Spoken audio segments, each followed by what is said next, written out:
Hello and welcome back to Transcending Ascension. Today is the luckiest day of my life so far, except my children's births. But today I am joined with my friend Stephen from BJ Cast as we welcome Sarah Elkhaldy onto Transcending Ascension. Thank you so much for being here, Sarah. Thank you for having me.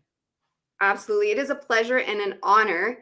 And I could jump right in with questions. And I know our audience would love that. So I feel like it was a divine blessing, your last episode there with time and how you broke it down there and how it can expand our being. So I would love to dive in with that with you. But I want to give BJ Cast a chance to say hello first.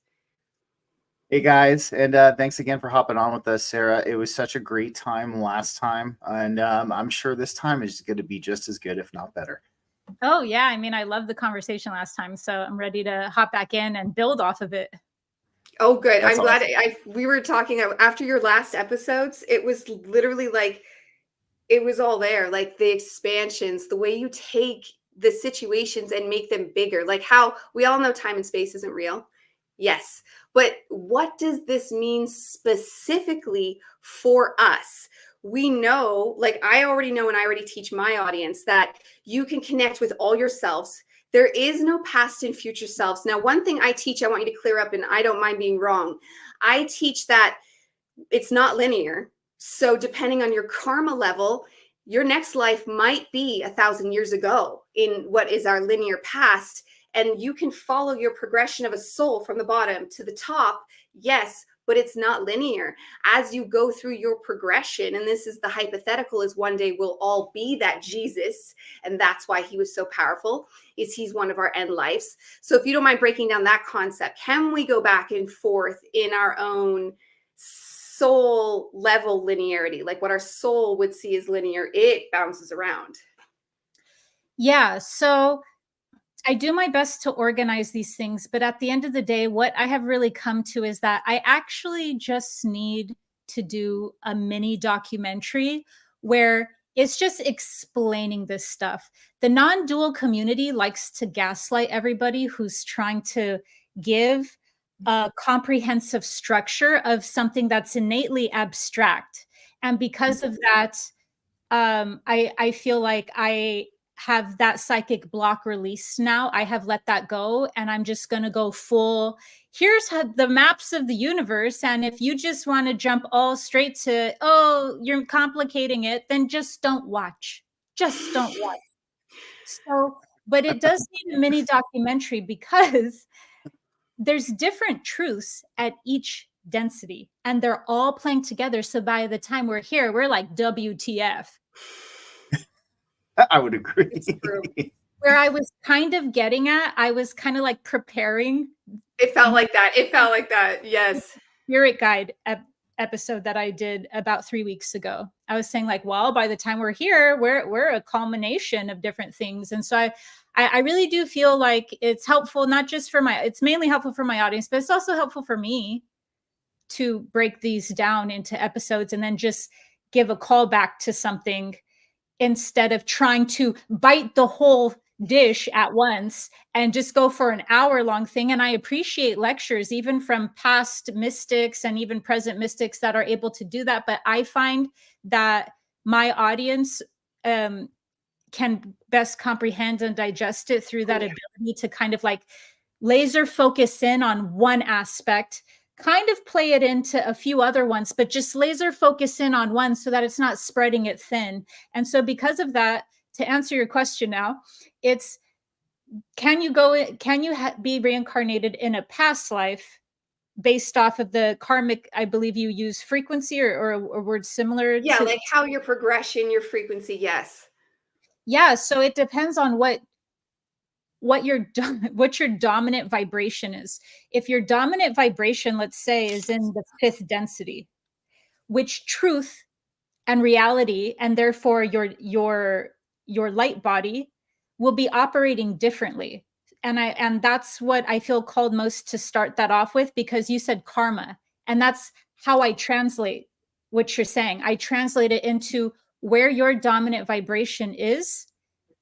And so sometimes people even needs a funny word, but sometimes people even require pain or trauma to kind of anchor their consciousness into a bandwidth where they can actually be helpful, or else their dominant vibration is going to want to serve, but it won't know how to bridge that gap.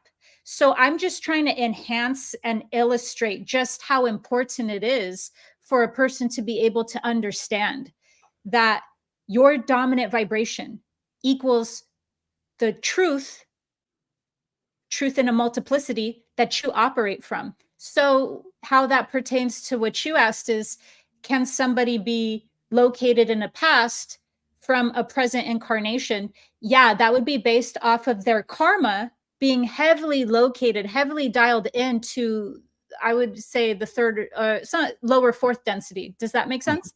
Yes. You're still going to go with your frequency, because that's exactly how I see it.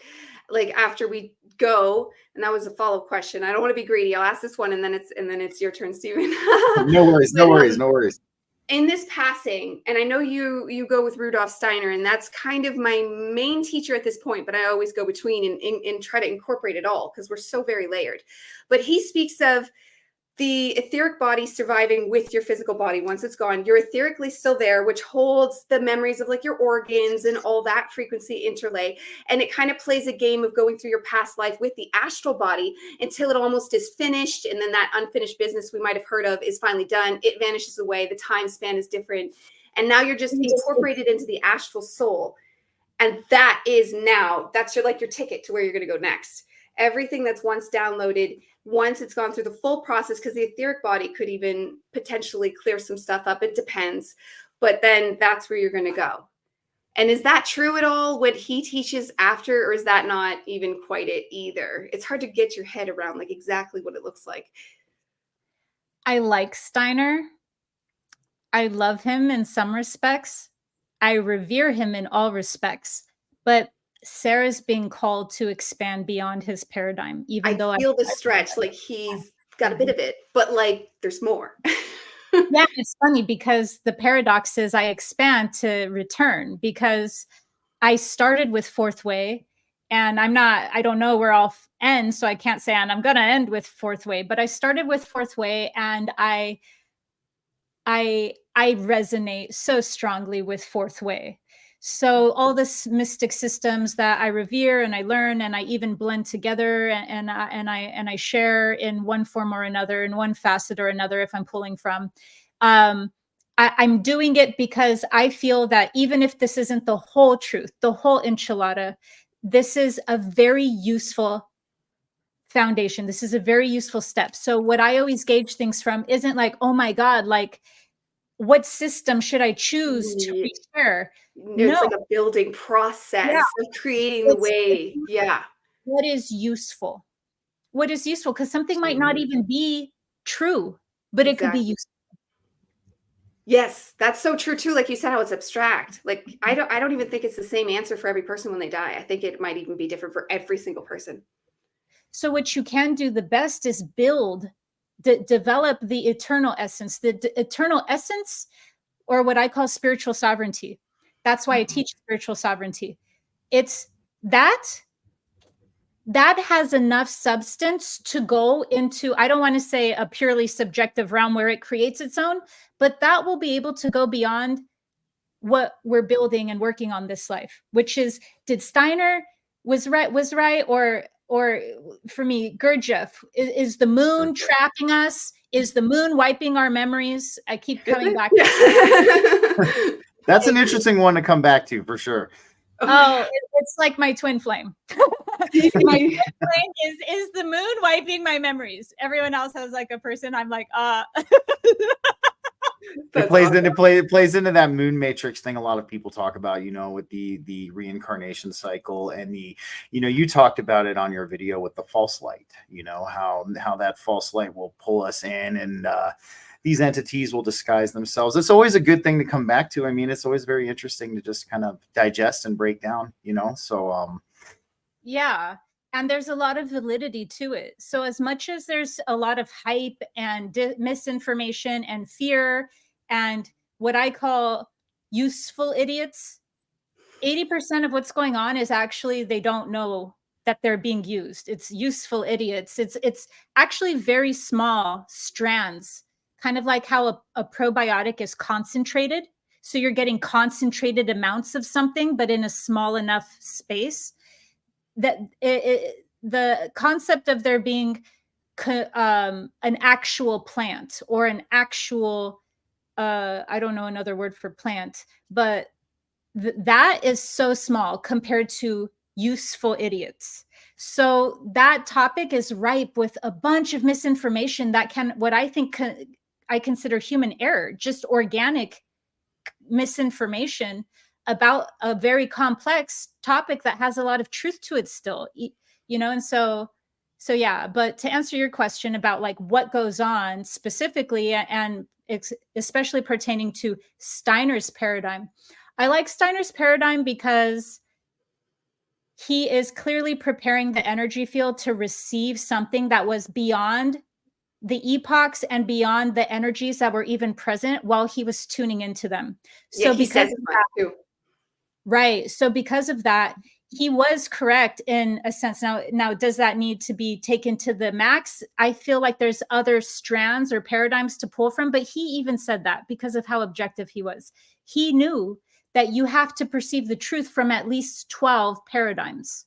And that's as good as you're going to get for keeping yourself honest. I would It's agree true. on that. It's true. Yeah, so he was basically concerned with preparing the energies for that which could survive past all of the distortions that are going on, but that we're piggybacking up into what we're now experiencing as an electric paradigm. I like that. Very interesting. Well, you know, Sarah, I want to actually ask you about a few things, but we'll start off with this one first. So, of course, I've been checking out your new videos, but I actually saw a short you did that I wanted to ask you a question about. I didn't get a chance to see the whole entire video, but the short's name was Hidden Power of Stepping into Your Truth.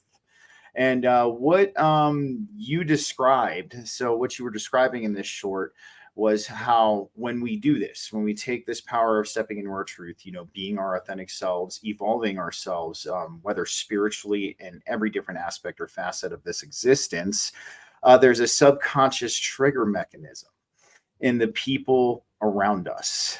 Oh, yeah. Yes. So I want to pick your brain on this because I did not get a chance to ask you the last time you were on my show. How do you feel about the Agent Smith effect? I know this is something that a lot of us who have chosen the spiritual evolution in our lives have dealt with. You know, we've dealt with some flack by our loved ones, the people around us, especially in the experience we have where we start to shed these old habits, these old ways that no longer serve us on our spiritual evolution. So what do you think the Agent Smith effect is, and have you experienced it yourself on your own path? Oh, absolutely. I experience it a lot, and they're meant to help clarify us.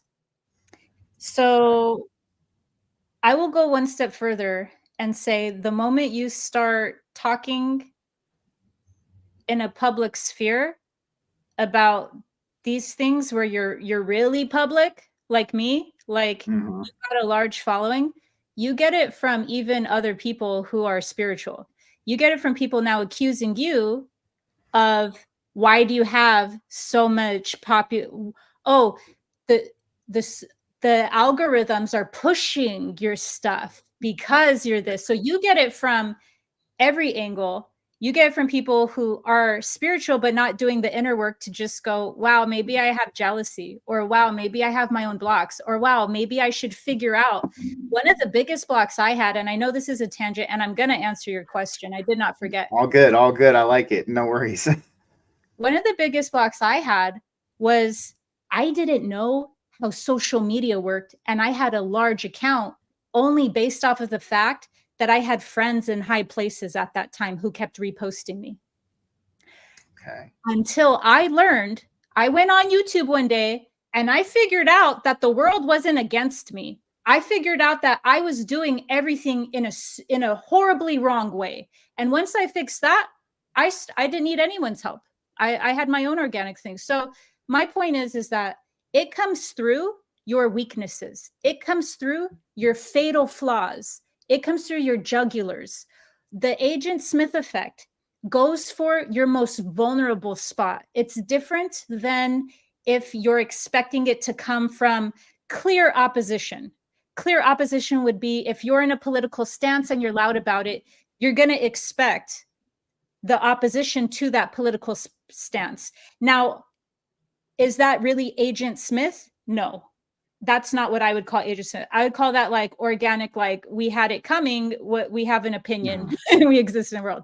Or organic Agent Smith effect is when your reality warps around you for your fatal flaws. And so because of that, it's meant to clarify you. It's meant to almost as a rite of passage to clarify the mirror of where you came from, who you are, what your evolutionary trajectory will look like, make you more aware of what inside needs to either be reconciled, purified, released, embraced, all those different things. And so they're going to come in the form of not just family, but people mainly experience family. People won't experience the things that I first started this off at most of the time, but people will mainly experience it through family. Why? Because that's the Agent Smith's most easiest way to tap into them. But should they find themselves in a new paradigm because they rapidly made changes or shifted their dominant vibration, right? If you're familiar with Hawkins' map of consciousness. Yes, I've heard of that before. Yeah, his map of consciousness, for the viewers who may not be familiar with that map, another way I can relate it is spiral dynamics, where spiral dynamics has clear octaves of consciousness. Those octaves of consciousness are somebody's home vibration, meaning they're allowed to be pissed, they're allowed to be separated or tribal, but that they have a dominant home in the way that their consciousness comes from. And so it's in these levels of consciousness, or as I said, David Hawkins has the most popular version of a map. When a person has raised significantly their dominant vibration, they start seeing the world completely different.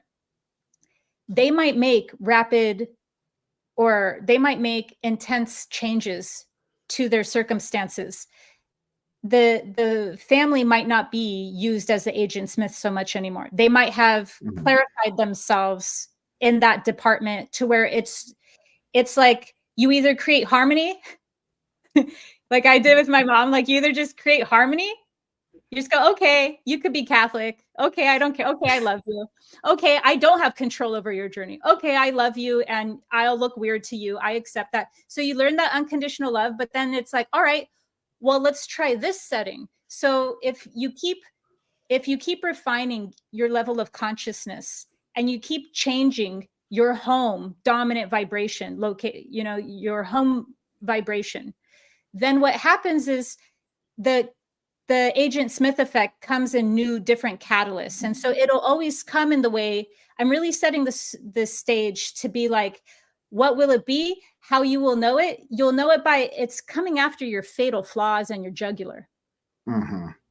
I think you described it very well.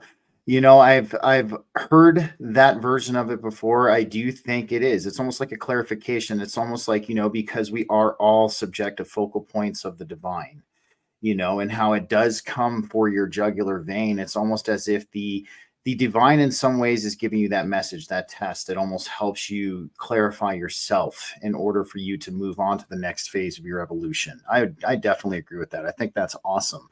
One other thing I really wanted to ask you about, because this recent video you did blew me away, and then we'll hand it back to Diana. How to win your spiritual battle, being versus non-being. I got to just tell you that was very awesome. It was magnificent how you described everything there. I think a lot of us, when we first start on our spiritual evolution, we experience this and we don't know what to call it. And I think you hit the nail on the head in your video with that, because I remember in my young 20s, I'm sitting there and this is happening to me. And there was a couple of times where, I almost did go into that existential freeze, or that almost that nullification of the willpower. So one thing I wanted to ask you about that, because, when we're talking about the negative polarity of non-being, I think we see that still to some degree, and I know you call them the powers that were, and I agree with you. I still think there's what I will say manifestations of this polarity in our human collective sphere.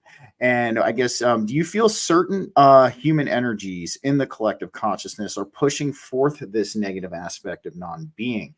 And the reason why I say that is I ask because if you look at what's known as common consensual information, like what a lot of people look for, I guess you could say, who aren't on their spiritual evolution. They look at this mainstream information. It almost kind of points us towards that direction of nihilism.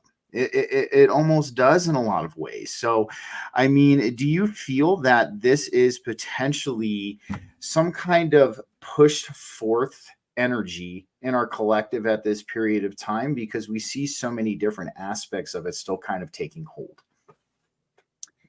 Yes, but Nietzsche had prophesized this. I don't know if you guys are familiar with that. No, I'm familiar. Yeah, I'm familiar with Nietzsche. Yeah. Nietzsche prophesized that we were headed into an age of nihilism, and perfectly kind of like summed up the tone, which is very interesting, because what I find useful, since I already defined what I mean by useful, what I find useful about his paradigm, what filter he was running this prophecy through, was linking it specifically to the apathy, to a lack of struggle, to what we would consider today to be wokeism, but in how he wasn't, foreseeing things in that light. He was foreseeing them more from the loss of will to play the game. So if me and Buddha and the Gnostic Yeshua and the likes want to ascend this reality, Nietzsche would have been, no, you fight this reality. If samsara is a meat grinder, well, then you become the grinder of the meat grinder. So he thought that the nihilism that we're experiencing and that we're rapidly headed towards today was basically the loss of will to the point of wanting to equalize everything so that there is no discomfort anymore. So long story short, he was linking nihilism with the lack of experiencing discomfort, the lack of struggle. And so is that the whole truth? I don't believe so, but I find that to be a very useful paradigm to be able to run through this impulse for nihilism, because how would that play out with what we're experiencing? Well, we're in an immediate we're in immediate, what's that word? Immediate gratitude? Or? Instant gratification. Okay, we're in instant gratification mode, but the things that produce that instant gratification aren't even gratifying. So he was basically, if I could be so bold as to interpret what he was saying, and he was basically saying instant gratification to such an extreme will lead to nihilism. That's one way of looking at it. Another way, if we run it through Steiner, he would say, oh, well, it's the lack of the Christ impulse. It's the lack of the ability of us to heed the call of this age, which is to essentially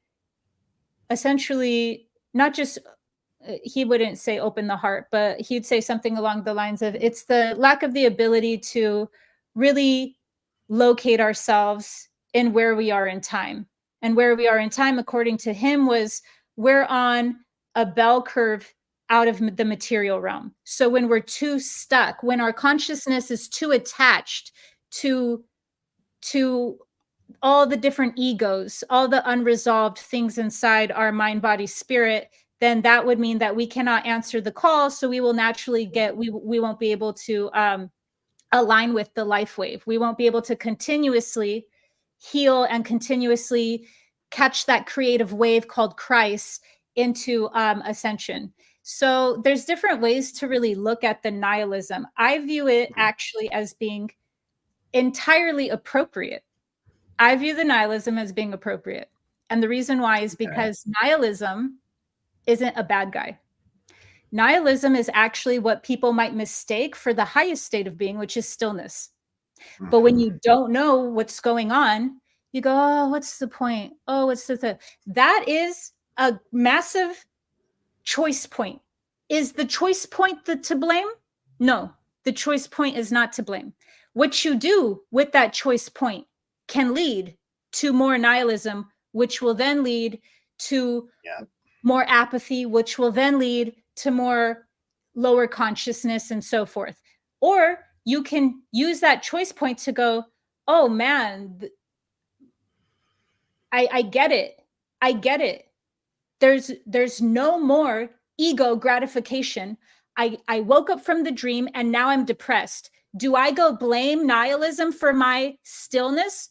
No. You go and say, what's this saying? For me, that's why I've heard all the things, but my intuition, because I'm not here to repeat other people, I'm here to bridge them.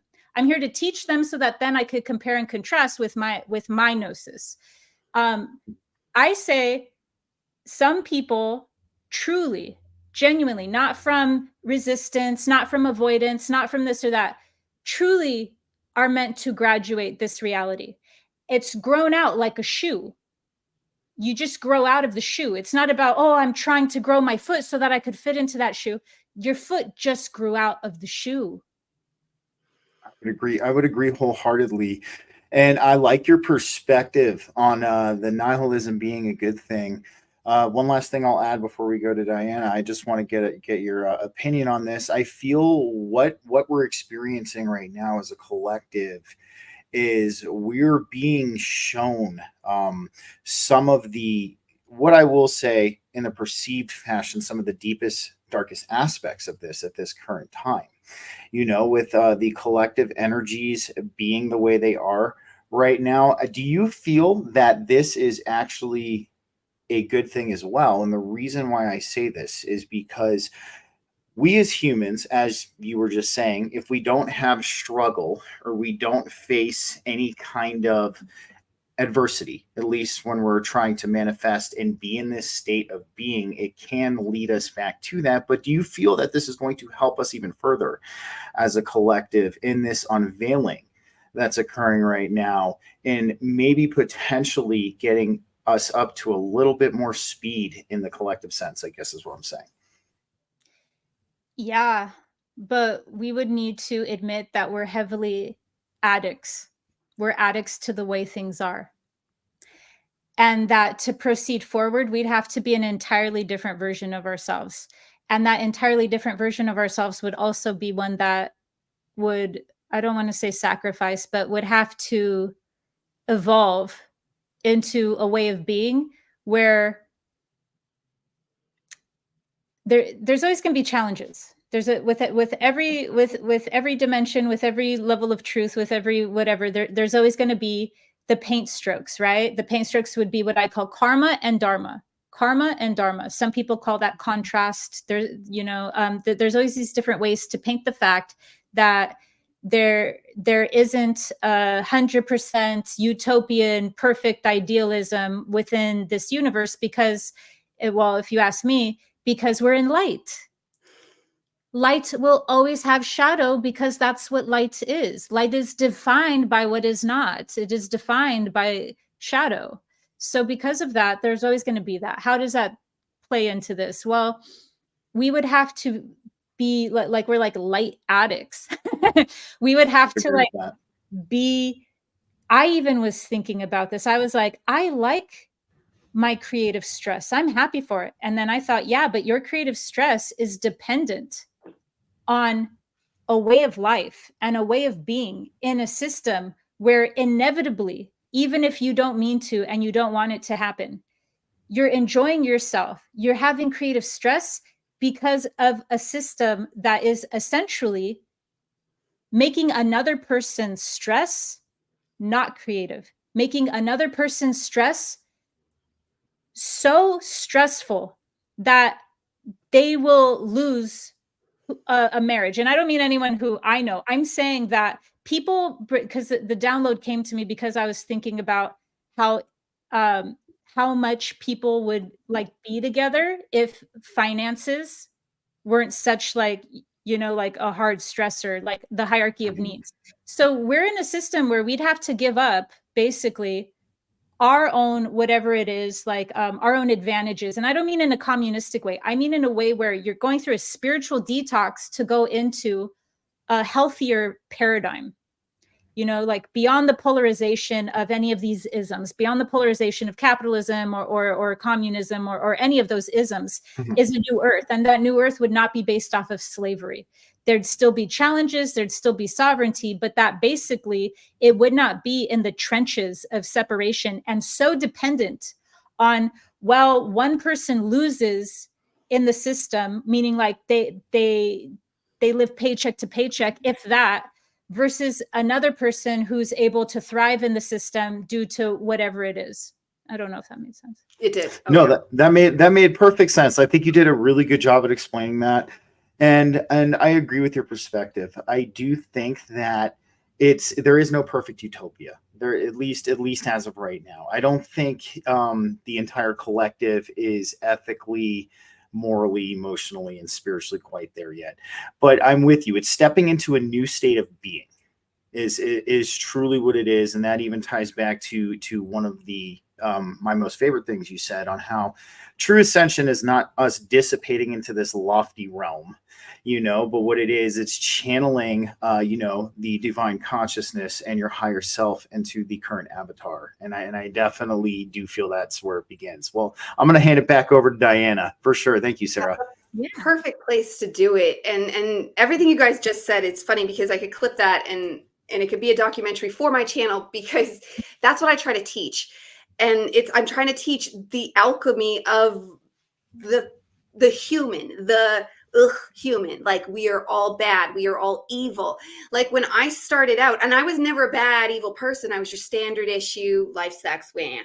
And I was raised an atheist. But then when I got into spirituality, I got into the all is mind, all is illusion, Maya, nothing matters. So I basically emotionally stayed in the same place. And it took that Christ consciousness learning. So I see why Rudolf Steiner would say that. It took that to heighten it up. I even briefly tried to be a Christian if that was a thing. They're like, oh, is this no, it's not the answer. But they were trying to do the right thing, like purification, alchemization. And you brought that to light for me. Like that is alchemy. Like what Christ was trying to teach, that is alchemy, like the Course in Miracles. And the university I went to, this guy, Paul Masters, if you've ever heard of him, he actually teaches this. He didn't get the success he deserves, I don't think. He's a teacher from the 60s, but he taught that Christ consciousness in a Neville Goddard way, where he taught spirituality, but from the words of Christ. And it's not like I stopped preaching Christ myself, but because that's so just ingrained inside of me that like you move on and you forget about it.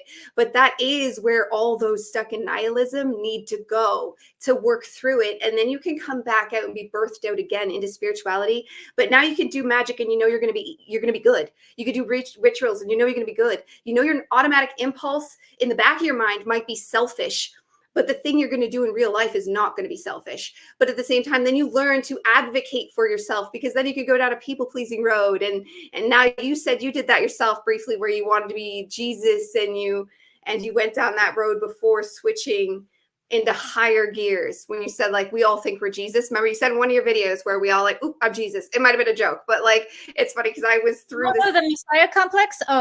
Yeah. I had that for like a ceremony.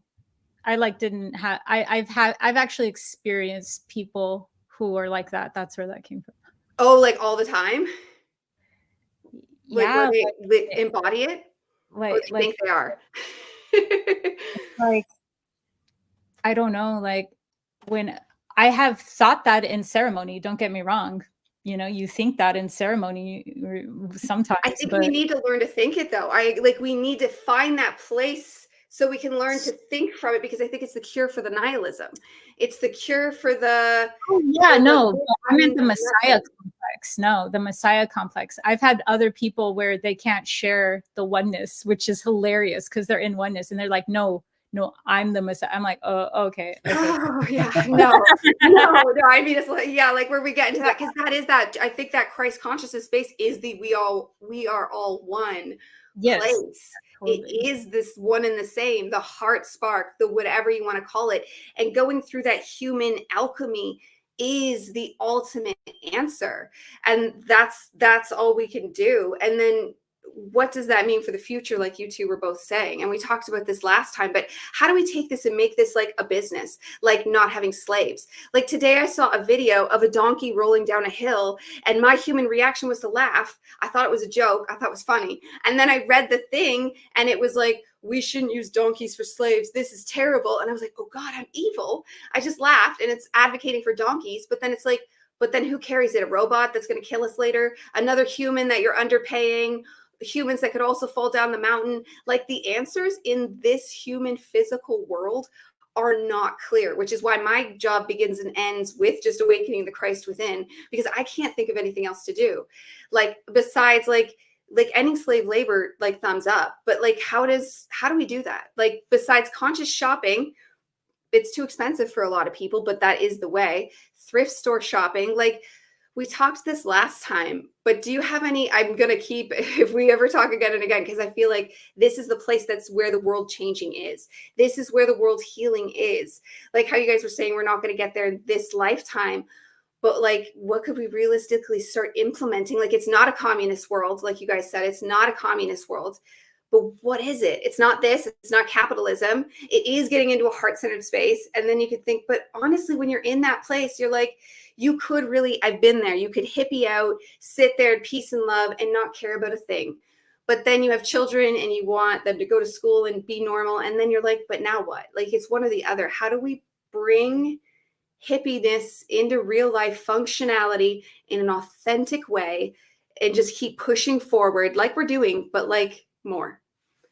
Because you have like websites like Shen and Tamu that I even myself was using there for a minute, thinking, oh, I'm not using Walmart. I'm ordering direct from the source because I'm thinking I'm ordering direct from China because that's all they're doing is ordering it from. But then it turned out they were using slaves too. And I'm like, oh, duh, I should have known. And it's like you get these systems that say they're fixing it, but they actually turned out to be much worse.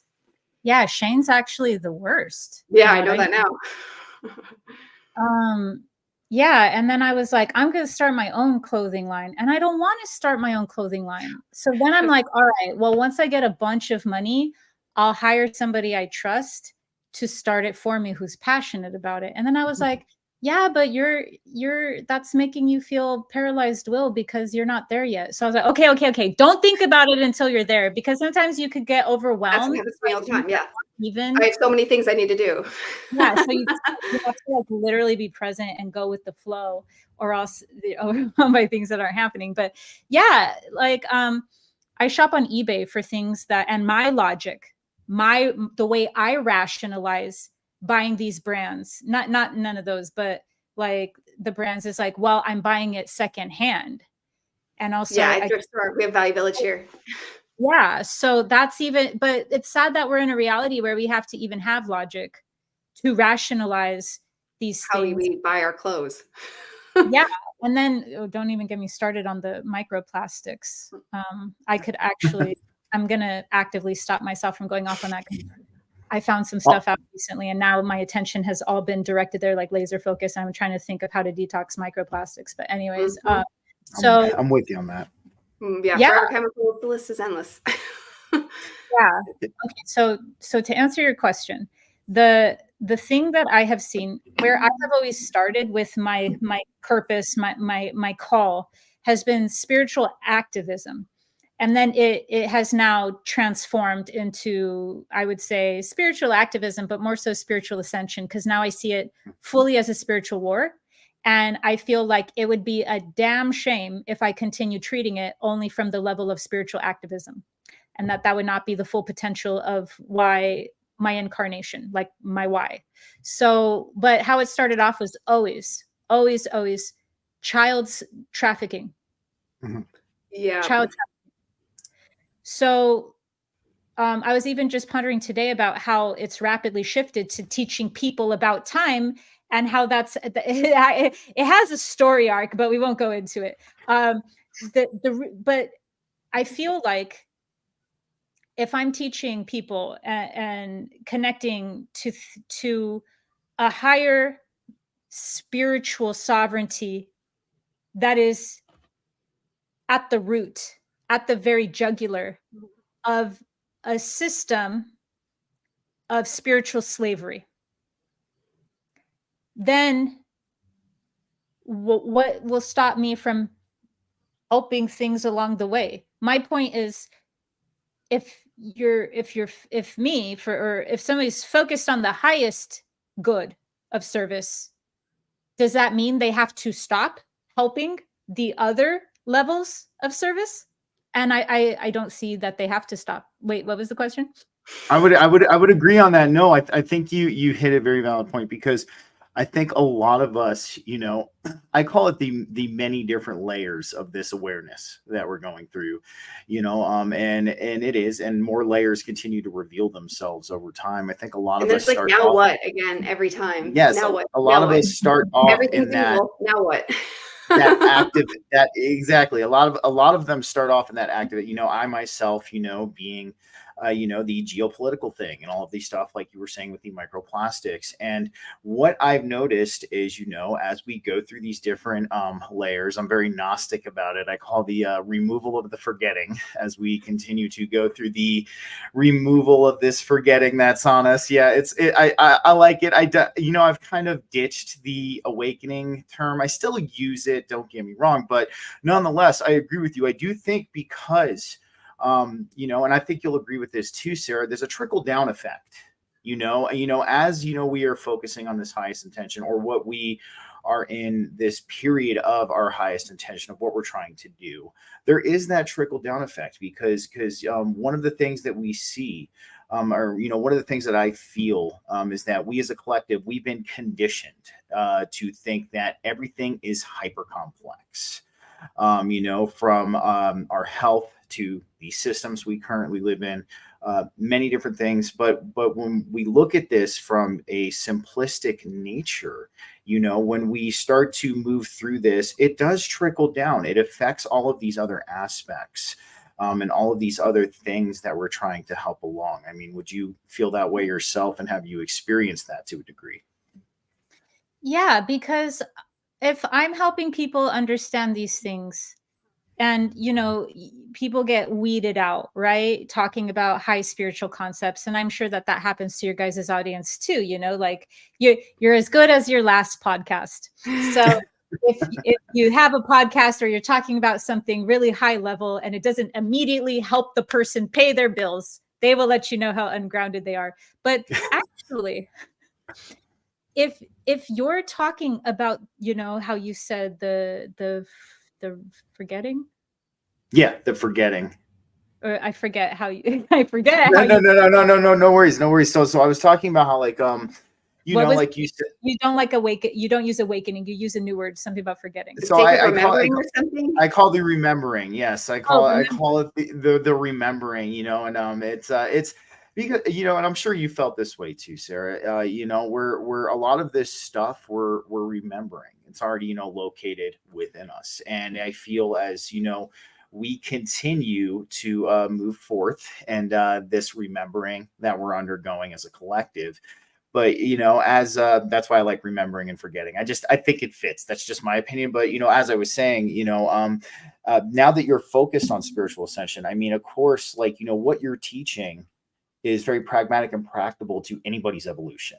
So I mean, have you experienced this, just because you're focusing on this and no longer on spiritual activism?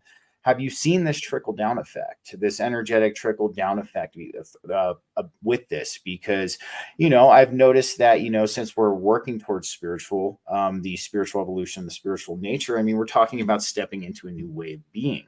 And that has a trickle down effect to all aspects of this existence. Currently how we're, treating each other as humans. You even said it too. You're only as good as your last podcast and things like that. But no, have you experienced? Yeah, go ahead, I Diana. want to piggyback on that, and you mentioned that we're in an electric awakening. Does that have something to do with it? With all the information we're putting out, is putting out like a sonic boom? And then continue. Of the whole atmosphere, from the satellites that we have putting us into a false matrix grid, to the electric cars. I don't know where you guys are located. I'm in California, and now they're trying to make it sound like it's progressive and it's super totalitarian, the way they're saying by this year, this many things. And they're trying to market it as some sort of like, oh, and it's like, no, that actually sounds really 1984, or it just sounds 1984. Yeah, it sounds really like one of those things that don't mean anything, but that it's very like affirming, and to very quickly to say, that's why I call them the powers that were. It's almost like and my sister made me aware of the medical medium, and we were fascinated by how he talks, and I said, he's a powerful magician. He is a powerful magician. I'm glad he's here to do good, because he is a powerful magician. When you hear certain slogans, like what I just said about the electric cars, that is black magic. That is Orwellian. But also when you hear me saying the powers that were, that's still magic, because I'm not saying that pretending they're not here. I am willing them out of my reality. I am saying the powers that were. So I'm aware that they still have. It's twofold. Power. Yeah. So but anyway, so what you were saying is about the different notes, if you will, that we affect people on, and does it actually trickle down? Absolutely. And at a certain point, you're only going to be able to progress, whether it's one person out of 10 or 20 people out of 2,000. You're only as good as the frequency that you can carry at the highest. So if you're constantly reinforcing the base level of reality, or this or this or that, then you have nobody as the spiritual catalyst or as that oneness. You have no personal Jesus around you. So that not only trickles down, but actually a lot of people end up having their own awakening just by seeing that frequency. So I've had people book sessions with me, and it almost felt sometimes like confessional vibes, like in a confessional. And it's like, but how'd you know me? You saw some sort of energy of confession from somebody who you felt some sort of Holy Spirit or something from, and everyone has those. Everybody has some, but what they're doing by going to a specific person and by doing some sort of, oh, I was a bad person, like whatever it was, they're asking for pardon. Their soul is asking for some sort of pardon. And I'm not, like, obviously that what I just said could sound like vampiric power dynamics, but I'm not talking about it in that paradigm right now. I'm talking about it from the paradigm of us seeking bhakti, us seeking an external mirror of, oh, you're a potential of you're a portal of oneness. You're a portal of Christ consciousness.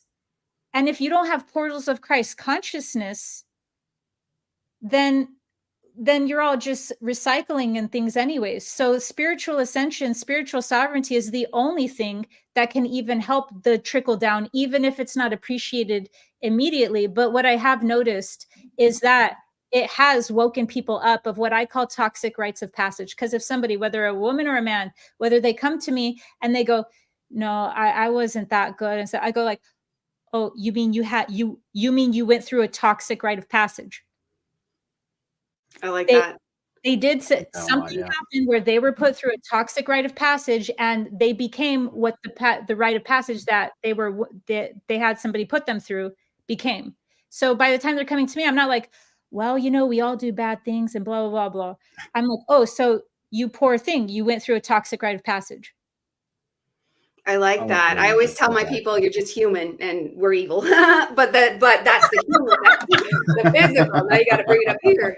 You know what? I'm gonna take that We're one. human and we're evil. Okay. I love that. That's truly Gnostic. It's you know, it's funny, but even like you were just saying, you know, that trickle down effect, and I want to know if you've actually caught wind and noticed this too, because I've just been kind of, you know, within the past year really starting to get a glimpse of this. I've kind of subdivided this remembering into two different aspects, and I want to pick your brain and your thoughts on this. So I talk about the conscious aspect, you know, the awareness aspect of it, those who are aware, those who are, you know, on the paths we're on of spiritual evolution. And, you know, I call us energetic pillars of light. And the reason why I feel this way is because people like us, you know, we might seem like we're just a few, but I know there's more of us and we're just spread out. We're grounding these higher frequencies into this existence at this point in time. But one thing I've been beginning to notice in the collective, have you noticed this shift in gears? I have seen so many people within the past year just start getting into things like, just out of the blue, like homesteading. Like being self-sustainable, like starting to meditate, like taking up yoga, like picking up Steiner books, like, and, you know, they might not, you know, be there, I guess, the word I'm looking for is they might not be in full awareness of it just yet. But what I've noticed is this permeating effect from this. And I'm just curious if you've kind of been witnessing this yourself in your day-to-day life. You're starting to see like these very interesting changes just start to manifest everywhere. It's almost as if this divine energy is starting to showcase itself in just very interesting ways. And I'm just curious on what your experience is with this and if you've witnessed this as well. Well, I live in California, so no. Yeah. Oh no, You've no, always no. been in it, yeah. I know. I was gonna say, yeah, maybe not in California, but you know, you go around. I mean, you know, you talk to a lot of people. I'm just curious if I live in an insulated spiritual bubble. So I have to go out of the bubble to go like, hey, what's going on? And then people tell me things. So in my reality, I experience people who are conscious. And if they're not conscious, I experience people that aren't hostile about their unconsciousness. That's nice. that's a good thing. Yeah, that's a plus. Yeah, Canada's pretty atheist. What? Canada's pretty atheist. You're schizophrenic if you're not an atheist. Like, or they respect the old Christians, like that's allowed, but they're silly, you know. But other than that, yeah, and you know, like when somebody says atheist, it's has the same effect on me if somebody says Christian. It's yeah, like it's pretty close. define They're not Christian. really practicing it. They're not. What strand of atheism or what strand of True. Christianity? I like that. Yeah. But I guess I hear what you're saying about that. Yeah. The atheists just don't make no sense. But so for my experience, people seek me out. Because they seek me out, that already narrows down. I see consciousness all the time. So in my personal timeline, I see a perpetual blossoming, a perpetual awakening. But in the general public, I have to actually kind of like ask some of my freelancers, be like, hey, like what's going on? Because I'm just not, I don't know what's going on. I can't know what's going on. And actually, I had a client today tell me, oh, congratulations. I went, thank you. I didn't know what she told me your latest live video, you mentioned the Nordics. And then less than a week later, the Mpox thing came out from the company Bulgarian Nordics. And I'm like, that's great that you told me that, because I would probably take another week and a half to have found that out. I just don't know those type of things anymore. No, I don't watch the news. I didn't know that either. I'm with you. I'm with you. No, definitely. I just was curious, and if your day-to-day experience, you were seeing this. I think it's really a great thing. I think, you know, in a lot of ways, I mean, This is has always been my thoughts, and I'm curious about yours on this. I feel like in a lot of ways we've already won this, but we have to continue to go through this experience in order for us to, refine and cultivate ourselves as well, but also because whoever or whatever's hands this is in at this current time has the entire collective of humanity in mind. It doesn't just have people like us. So I'm curious about your thoughts on that. I do think that in a way that there is something that has to play out in order for this alchemical process that's occurring right now for all of humanity. Define all of humanity. You mean like all of humanity will ascend? No, not all of humanity will ascend. I think we're undergoing right now I guess the best way I can describe it is a strange alchemical process. And how do I describe this process? Based on what we're experiencing right now. Oh, wait. Yeah. I see what you're saying, and I think I know what you're saying. And what goes into your video you said the other day about how our future selves, like we have decided we're going to win, right? Mm-hmm. We're going to win, and we're going to hold that in the future. But if I decided to go back and be a bad person again tomorrow and let it all drop, we might not be saved. And like how much people pick up the work of holding that in the future will determine how fast it goes. The more people we pick up adds the collective power behind it, allowing us to spiral up faster. The more people will be able to ascend because more help will be there to swift them up versus the alternative of them being left behind. And we just keep going up. And the more pick up the speed, the more pick up the knowledge, the more that like you yourself are like higher than us on that spiral with more bandwidth, more information, helping us pull up. And then as we pull up people that like understand even less. And then it's just constantly pulling each other up the whole way. But let's say you tomorrow decided to quit. The whole thing might fall. Or someone like Matthias DeStefano, another big name, decided to quit tomorrow. I'm done. And who knows? You know what I mean? The whole thing might fall. But right now, our current future selves have projected this, right? Like the constant energetic pulse we've created. Well, I don't know Matthias's work, but I like something that he said recently because I saw it in a 60-second reel on my Instagram, my Explore page. And it was about the void. And I have been, the closest I came to teaching that was that video that you said earlier about the paralyzed will and how I was talking about stillness being the highest frequency. And I can't speak for his beliefs because I don't know his, but based off of that 60-second reel, I could have taken it out of context. I could have projected what I like onto it. But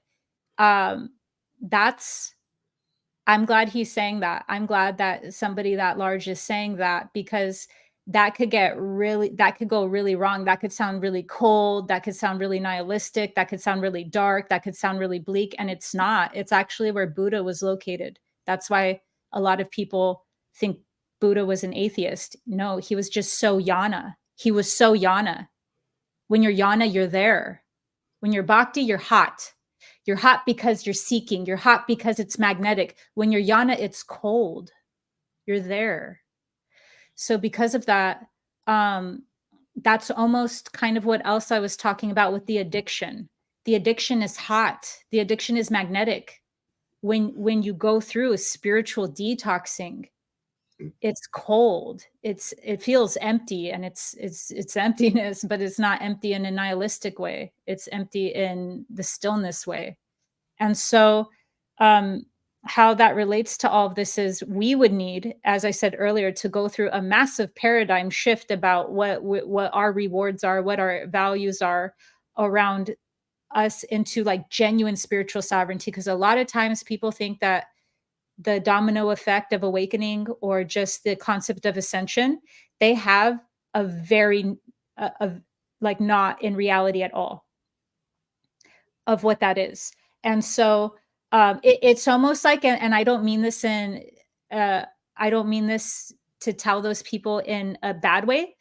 It's just, it's a very selfish form. And I don't mean selfish like everyone has to come with us. I mean selfish in the way that you still keep your whole reality the same, but that like you went to like, I don't know, like a heaven realm with it. So it would be more of, I guess we could call it poet warrior. It would be one more of a person having a large enough heart space, the awakened heart space, the one like bodhicitta, like the Tibetan Buddhism, the awakened heart space. But also at the same time, the awakened heart space is the warrior. Why is the awakened heart space the warrior? Because the awakened heart space is gonna navigate past a lot of the spiritual deceptions that are too hard for other people to really comprehend to even get past. So they get recycled in it. And that's what Gurdjieff called the terror of the situation. Mm-hmm. There's a terror of the situation. And it doesn't require you go, okay, I'm afraid, but there's a deep terror and you got to get Buddha, bodhicitta of to go past it, to go into that. And so what I see now is there being, for me at least, a strong focus on cultivating that wave. Where that goes from there, I'm not concerned with at the moment. That might change next month. I might be concerned heavily next month. I don't know. Right now, what I'm concerned with is preparing my audience to get to semi-bandwidth range of that. I can understand that concern for sure. I do think, one of the biggest hurdles a lot of people are facing right now in their spiritual evolution is sitting down and actually going in and doing the inner work and no longer bypassing. I think right now, one of the biggest things we could do, I'm sure you can agree with me on this, is to work on ourselves subjectively and at least try to create and manifest the existence that we want to see. So, one thing I want to ask you is, do you think that there could potentially be some kind of collective block to doing the internal work or some kind of collective fear? Because one thing I've been noticing from a lot of people in the spiritual community, I mean, I'm sure you've seen this as well, is a lot of people are still kind of bypassing, and not going within and doing that deep and dirty work. And I'm just curious on your thoughts on that as well, because it seems to be something that I've just been running into a lot lately. Yeah, I actually think that 2024 is the very first year of where we begin. And I don't even mean that in a bad way. That doesn't mean that the years before this year weren't vital. But energetically speaking, if we're just tapping into the awakening collective, because that's different from the whole collective, but the Mhm. awakening collective has been mainly through the mental awakening. And then Dark Nights of the Soul has led the awakening collective into the emotional or the body awakening. But with you, when you have so many moving parts, you're still grasping for concepts that are not yet integrated and not yet formed with intimacy. This is the first year where I see us now as a collective, like babes, being held up to a bright light and going, oh, this is what intimacy is. So this is actually the first year where I see us headed in the direction of genuinely starting to be the things that were said or be the things that were known about. And so, and that, of course, people will still be experiencing, harsh catalysts or dark nights of the soul or shadow work and be forced with inner work or being forced with their own, whatever they're avoiding or bypassing.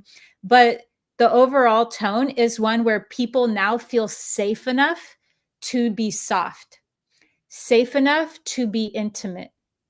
And before there was like a lot of energetic walls up while these concepts were still being spread. And there's just been a critical mass point reached. You see enough people fall on their sword, and whether you went, oh man, that was cringe, or whether you go, wow, that was so brave. Like you saw that they survived. We saw as a collective that regardless of whatever the consequences were, they didn't end up in death or torture. So the doom imprint was being healed enough to go, oh, okay, well, maybe I can be a little intimate or whatever. And that's happening not just at like a aggregate level for the social media. That's happening on all levels. I'm seeing that play out largely in social media that then switched the momentum. It changed the tide of energy into real life, where now people are being heavily impacted by what they've learned about being vulnerable or what they've learned about intimacy, and it's transferring over into real life, which is one of the most positive things that social media has ever done. So I see what you're saying, absolutely, and that will continue because, as Ram Dass said, as long as a person has a vulnerability, the universe will seek that out to burn it out. So that's going to happen regardless of whatever the person feels, whether they feel that, you know, they don't need to do inner work, or whether they feel that they're beyond inner work, or they don't, or inner work's dark. Sometimes people think inner work's dark. So, well, it definitely is. I mean, you know, it takes strength to, you know, go deep within and open up that closet full of skeletons. And you might like look up and be like, holy crap, I didn't know it goes up this high. Like, oh my goodness. And so no, I think you explained it very well. I do think that this year is going to be some kind of interesting shift. I do think people are leading into being more vulnerable. So yeah, for sure. Diana, you want to take over? Yeah. I have to watch, or I get too excited and I cut him off. I have to deep breath. No, I love that. And it just puts us like setting the stage, because I feel what you're saying about 2024. And a lot of things said that. So it's like, I am feeling it, but then you have to ask yourself, am I only feeling it because so many people said it? But then it's both, because the all is mind. And that's just the way it is. And we're in this place of healing and alchemizing. That's why I'm like, and it's a Sagittarius way to just be like blunt, like to get through to people that we're not as good as we try to make ourselves think. And then even when you first get into spirituality, you are shamed into so many different things. Like I once heard, and it feels true. And the last time I said it, I could watch the viewers just click off. But the certain child trafficking ring that's happening is because of the Victorian age of repression, and then just that continued repression that exists within humanity. You can't repress a human's evil. You need to just acknowledge it is. That's why like other people get into like, I've seen you with your sword thing, you know, you got to get into physical practices to let that body hit someone. And you, Stephen, do the gym as well. So like that is how the human has to get out its evil. Otherwise it's going to build up and then just be repressed. And the repressions are what causes, or even our job. I was telling Stephen that I got a job in the people world at the beginning of the summer. And I was shown how like everybody is just in this like darkness layer, and everybody is so interested in showing you how good they are. And it doesn't matter, like we have natives that work there, we have atheists, we have Christians, we have a lot of Hindus, we have everybody. And funny enough, the Hindus are the only ones that are actually good people.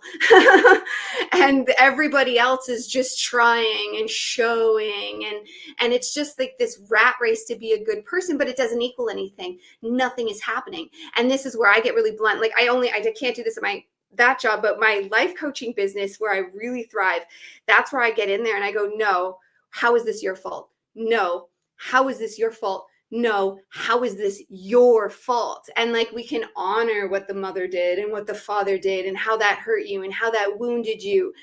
But where are we now? And that's where like you guys why does the collective keep getting stuck? Why are they not admitting they're wrong? Because that ego, and then it goes into what you said earlier about addiction. And how do we sever that addiction? That's like the real thing right there. How do we sever that addiction? Because people pleasing, getting people to like us, that's endorphins. That's all endorphins. The cell phone, the clicks, the likes, endorphins. It's all endorphins. And our system is so thirsty for them. It's ridiculous. And it's like we talk about loosh and how other things eat our loosh. We too actually require our own amount of loosh. And we need to knowingly pick where we're going to pick that up. And like meditation helps, and it can keep you balanced, and staying balanced helps, detoxing helps. But there is something in the evolution where we need to invent that. Like, what would you say is the best outlet for us to alchemize that? I mean, besides talk therapy, personal therapy, journaling, working out, and getting that system to move on, and getting people to realize they're human and that that's okay. Like, let the shame fly. You're human. And if you keep those negative thoughts built up, then the collective is going to collectively still have all these blocks. Like Carl Jung was trying to tell us that so much, like your demons are now other people's demons. And that works collectively. And this is why families can really be like connected unless you do lovingly let them go. And then it just never ends and you're always getting stuck. So it's how do we get unstuck? And there's lots of different ways. What would you say is your best thing that you found to get like unstuck? And this is every day. This isn't like a one-time thing. By healing my fawn response. I've done 2 videos on the fawn response so far. One was the rise of the divine feminine, which what comes through. So I'm going to have to actually do another video on the divine feminine, because I realize and I'm aware that that video was supposed to be on the divine feminine, and it was really just about how she got so wounded in the first place. And I mean the feminine energy. So that's existing in men and women. Yeah, you feel that. There's an energy. Well, yeah. Yeah. I think a lot of people get that crossed up. I mean, we have both aspects of masculine and feminine within us all. But yes, and there's an anger at the feminine. Like the collective is mad at the feminine. You feel that. That's why we're all mad at our mothers. We're the feminine. Well, you know what's funny? It's that when I'm protecting the feminine, I'm actually not coming from the feminine. I'm actually coming from my divine masculine. So a lot of the times when you see men coming from thinking they're the divine masculine and they're shaming or blaming either masculine women or feminine women, my divine masculine, who I never got disconnected from, comes in and goes, the first thing a real masculine would do is say, oh my God, who hurt you? Not go, oh, look at how you're acting. You're wounded. Like, because let me tell you what the feminine energy wants. I know what the feminine energy wants. The feminine energy wants the masculine energy to comfort her. It doesn't want to fight it. It wants it, you know. And so also, I don't want to portray that also like it's just the masculine energy being the perpetrator, because that's not the full story. No, like you said, it's the feminine. It's the feminine one that snaps up and go, oh, you suck. But that's a girl calling a girl bad, even if it's in a man. You know what I mean? Like if you're looking at it, that's still a girl fighting a girl. It's that in war with itself. Totally. Like there's actually a lot of toxic feminine energy when we're talking about the online form. We're talking about whether it's men or women, it's toxic feminine energy, which is the toxic feminine energy tries to just ruin a reputation. So they try to slander. That's like if we're just talking energetic, I'm not talking about biology or sex. Like if we're talking energetic, that would be the way of the. So anyways, beyond that, what's happening is that the feminine energy has been suppressed in people. So what's the feminine energy suppressed in people? Well, that would come out as like magnetism. So magnetism would be wanting something. So it would be desire. So when it gets repressed, and it doesn't even need to be masculine, feminine, if the conscious mind represses the subconscious mind, then that will only drive that impulse stronger. So what you're happening now is, why is child trafficking the number one industry in the world? That is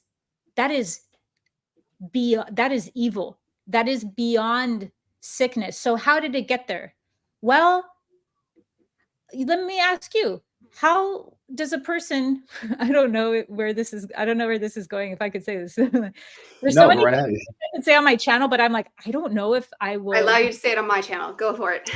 I'm streaming on Rumble, so you're good Oh to yeah, go. it's yours You too. can say you can say whatever you want. And I'm not even saying this in a judgmental way. I'm saying this like a doctor or a surgeon. Let's get down to it. So we have to talk about things. And without the judgment, why is somebody attracted to a child? Just like surgically, just objectively.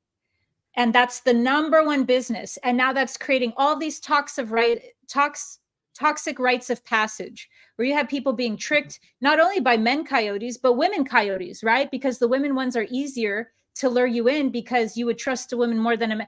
All these different trickle out effects of invisible reality overlaid on top of ours. We don't even know what's going on half the time. And it's the largest industry in the world. Mm-hmm. So that is a clear sign of what happens at a demonic degree when the impulse of the conscious mind represses to the impulse that now the subconscious mind, it doesn't go away. Now that's what's really interesting about this is I'm saying the conscious mind represses the impulse. So it's repressing an impulse. What is an impulse? Why does that impulse exist? And that impulse would start off as desire. It would start off as some sort of experience, or what I would call a wish to know. So I come from, I believe that really, yes, there's hyperdimensional evil, but we don't need to get into that right now to kind of like just clarify and hone in on this. Mm-hmm. When it comes to human evil, there's two. There's an active and there's a passive way. The passive way would be when we are portals of ignorance. So we inflict slavery onto others, we coerce others because we're ignorant of what's going on. And ignorance, as we know, isn't bliss. It creates evil in the world when we start doing the hands and the puppets of evil. So we become its vehicle. So there's that way. But then the other way is when we repress our own impulse, our own wish to know, something that I would call innocent. Why, right? Like it doesn't start off as like, wow, like honestly, your mind is very traumatized and stunted. If now you are attracted, or it's not even attraction at that point. What happens is it's beyond attraction. Attraction is something where it's actually, whether you know it or not, even if it's karmic, it's something that's helping you become more whole. So this isn't something that's becoming more whole. And we call to the inner child. We're ignoring our inner child. It could be, and then it turns disgustingly demonic because we're ignoring our child. We're told to grow up, be adults, be mature. That's just something that just came to me.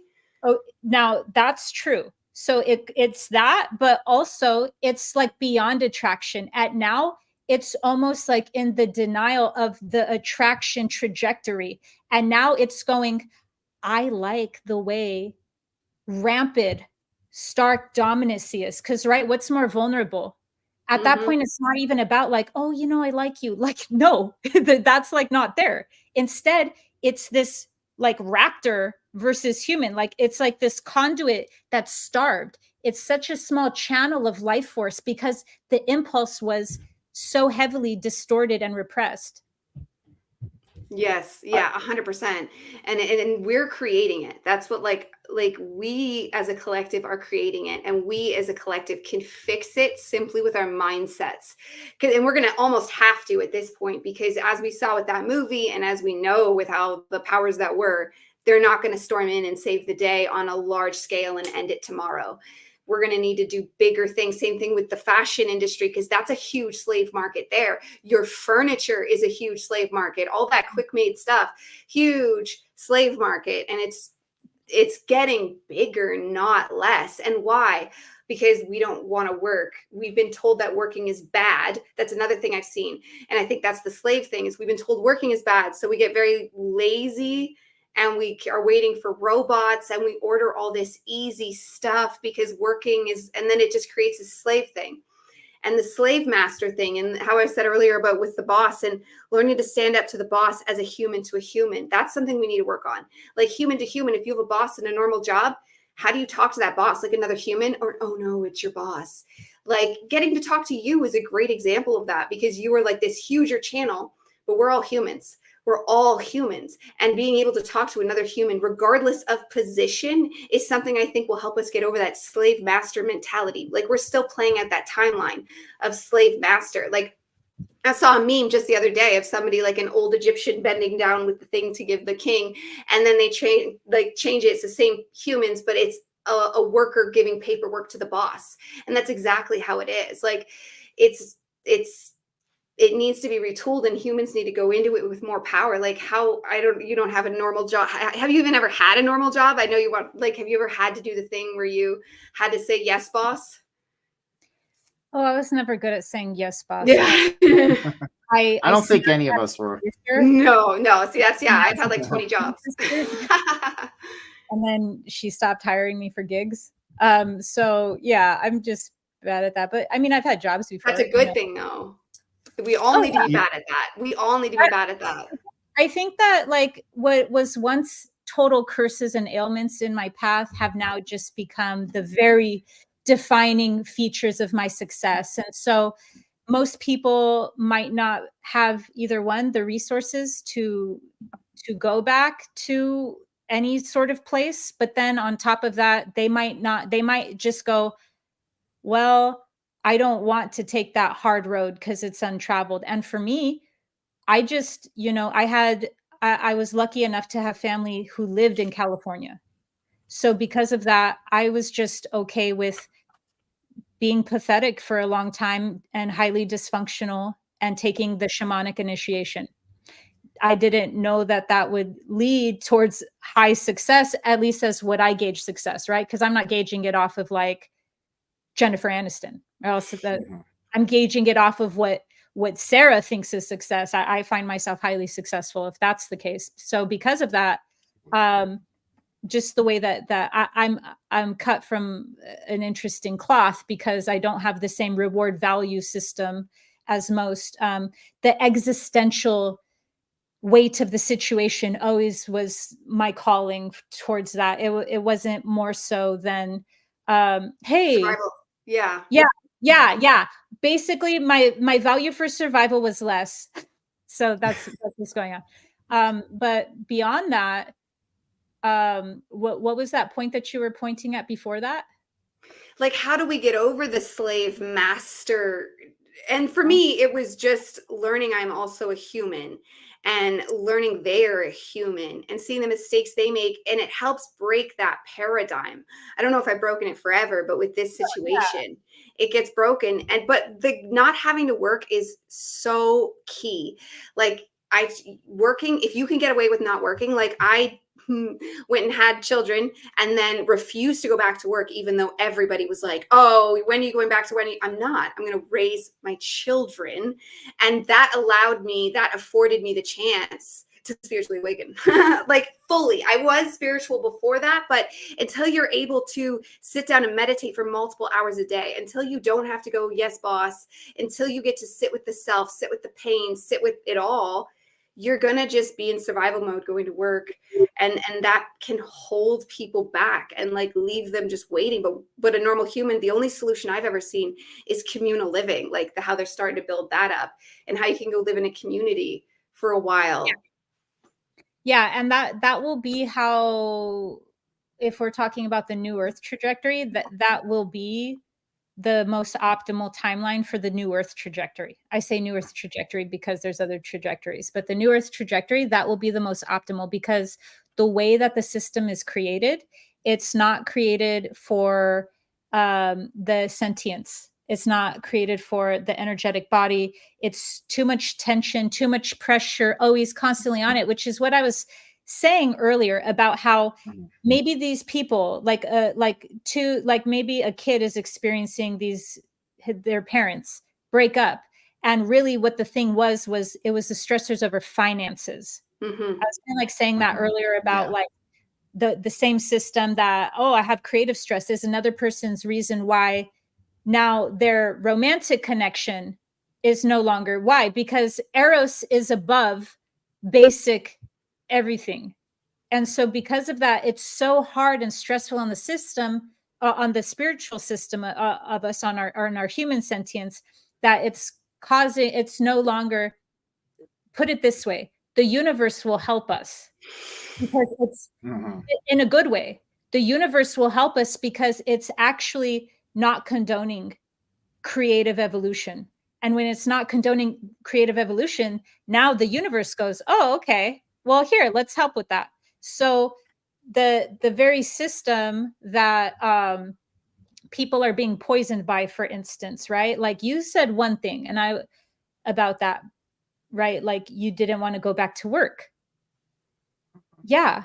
Well, and then think of another thing very close to that. People who don't want to have to go back to work, right? After they have kids.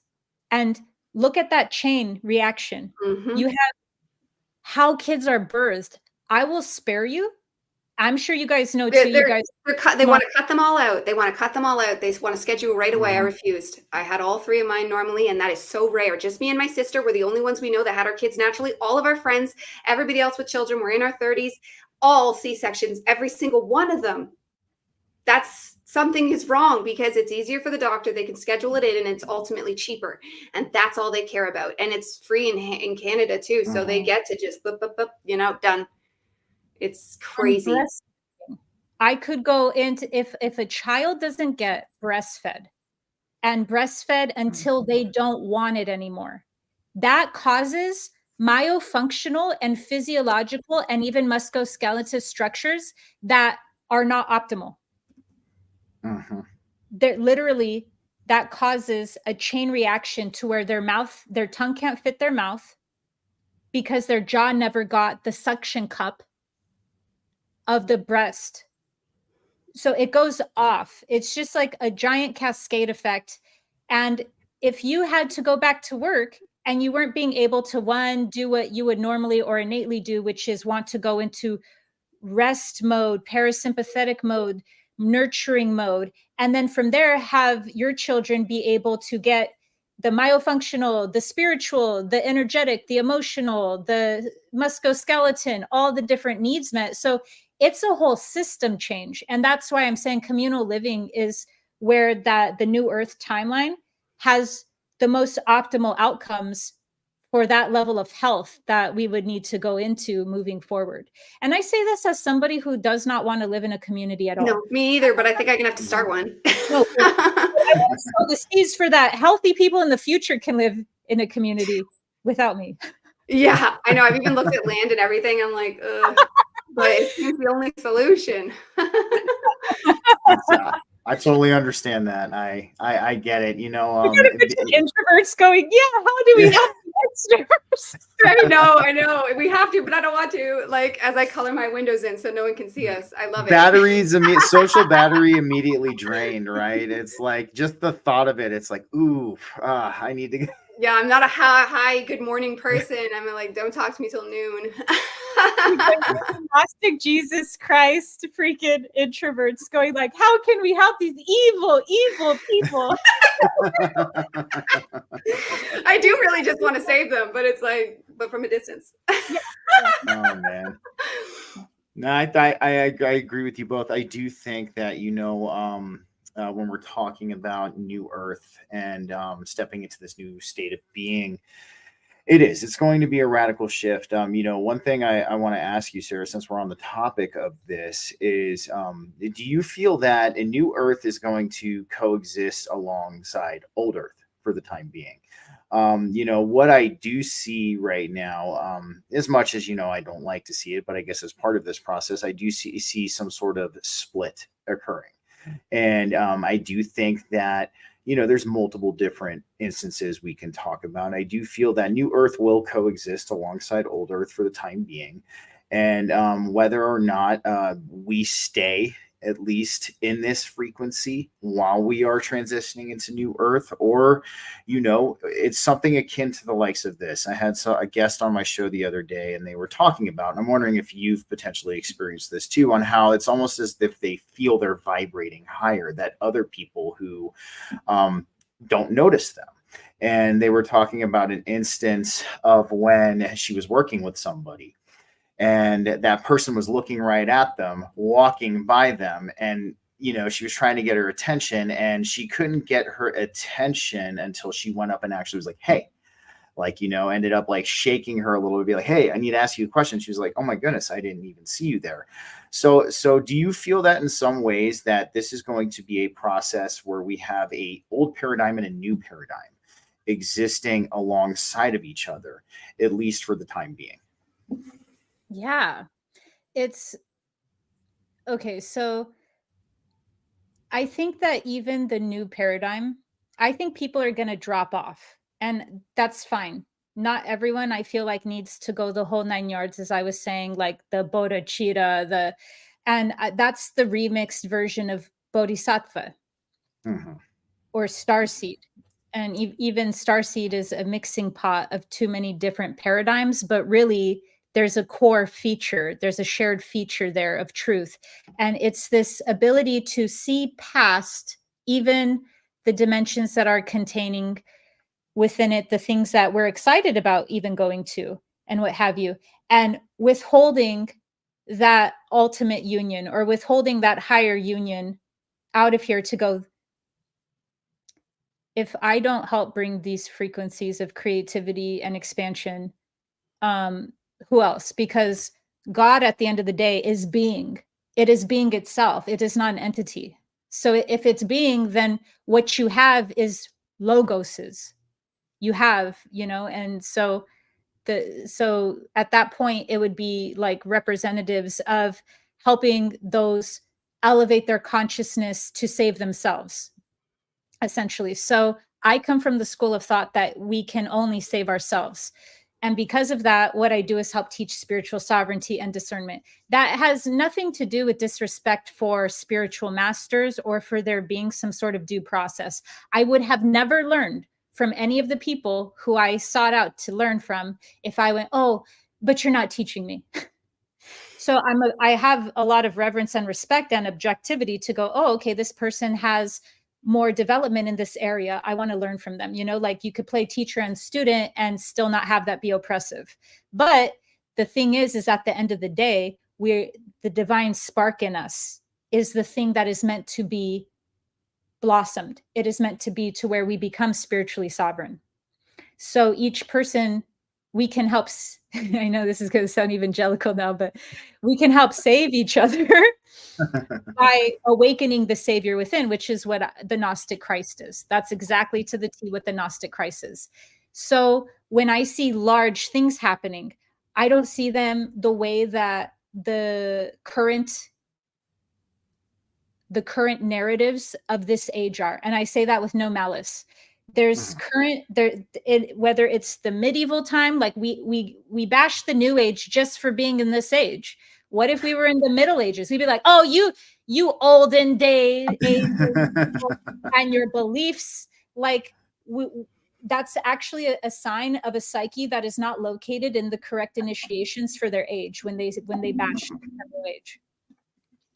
So anyways, in this age, there is narratives, and they're popular and they get passed around, and this happens everywhere in every time period. In Thebes, that's what alchemy got brought to. Alchemy got brought into creation because Gnostics were hanging out with Hermetics and they were exchanging narratives that were popular in that time. So and then obviously the spiritual roots of alchemy come from even beyond Atlantis, but I'm just talking about how things get formed. One of the things, and I say this once again very objectively, is it gets passed around a lot. It's one of the common narratives in this age is that it's going to be kind of this thing that either happens automatically or happens through a ripple effect due to 100th monkey or morphic resonance field. And I'm down with that. Actually, at the end of the day, that's what I hope for, because what else can it be? I have to stay in unconditional love about the situation and know that I'm doing my best without seeking control. So because of that, I just rely on morphic resonance field. So there's validity to all of this. And at the same time, I do actually feel like there needs to be more spiritual essence, more creative sovereignty awakened, because right now what I see is us actually getting crystallized prematurely into the narratives before truly awakening the sovereignty. I would agree with that. 100%. And I think we see, you know, as you were saying, I'm a huge believer in we can save ourselves as well. I think there's a lot of people, especially in our what I'll call conscious community, who are still kind of giving up their power to saviors and things like that. And I think this does play into the crystallization of, you know, of these narratives within us. And the one thing I actually, while we're on this topic, I know it's a little off topic. I just want to bring it up because you brought up Gnostic Christ. And so I did a show on the Gnostic creation story in the Secret Book of John. And so the reason why I want to bring this up to you, because in the Gnostic creation story, Christ had Adam and Eve eat from the tree. Not the Christ energy itself had Adam and Eve eat from the tree, not Lucifer or Satan, as we're led to believe in the canonical version. So I've always wanted to get your opinion on that. I didn't get a chance to get your opinion on that the last episode. I mean, do you feel that this really puts together, I guess you can say, the aspect of Christ's consciousness and its purpose here in this existence to help catalyze us further into our evolution? Yes, and it's funny because when you're in, remember how I was talking about spiral dynamics? Mm-hmm. There's different octaves of consciousness. They don't say Christ consciousness, but one of the octaves is clearly just Christ consciousness. And I have never been a person who has problems with the terms. I'm very fluid with language. So I have no resistance to Christ consciousness, but it's called different things. So there's always these defining core features of something that is clear of Christ. And so within that is multiple perspectives, kind of is obvious to us. But believe it or not, it's very, very, very difficult for lower levels of consciousness to see multiple perspectives. And it could be quite debilitating for a time. I don't know how much time for a person who's in oneness to really anchor in on, okay, I see multiple perspectives. I see cosmic perspectives. I see universal. I see beyond. But how can I hone this in knowing that I still am a subjective spark of the all?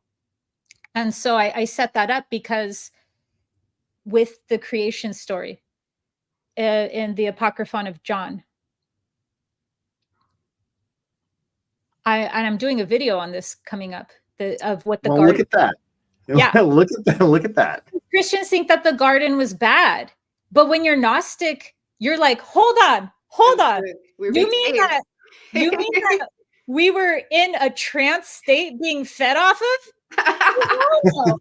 Oh, you're my savior for waking me up. So I'm like, oh yeah, that is for sure the Matrix, just ancient. That's the Matrix. That is no different than Morpheus or Trinity coming to unplug Neo from what he thought was reality. So, and I thought on the Secret Book, I could have oh yeah, no, Sophia sent Christ. Okay, I thought it was Sophia, but anyway, yeah.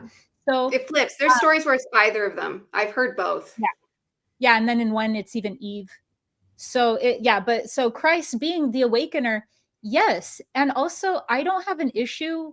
Okay, I made that video on Lucifer and I want to revise it, but I won't. I'm just gonna let it go and move on with my life. But I don't feel like Lucifer is bad the way that Steiner put him in his paradigm and his system. And I say this with reverence and love, but Steiner appropriated everything. Steiner made Yahweh this Elohim that was simply just the Saturn space holder for creation, for his system of spirits. So because of that, he viewed even Yahweh as just the organizing principle within the Elohim.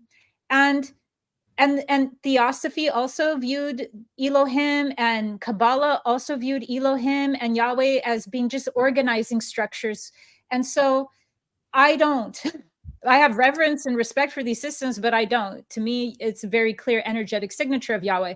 So because of that, Lucifer, when Lucifer is depicted as being the one who's awakening, I'm still not even against that, because I view Lucifer to also be the energy of Christ, but kind of like the part of Christ's energy when you got to get really deviant about a situation. So when you get fanatical, so basically I view Christ energy and Lucifer energy as being different extensions of one another. So because of that, even in the stories where Lucifer is the one that wakes them up, I hear some mystics in this age and in past ages go, yeah, and Lucifer did that. And I'm like, hold on. So you just mean Jesus on a bad day did that? What's wrong? So no, I'm with you. And I do think, and I'm glad you've noticed that.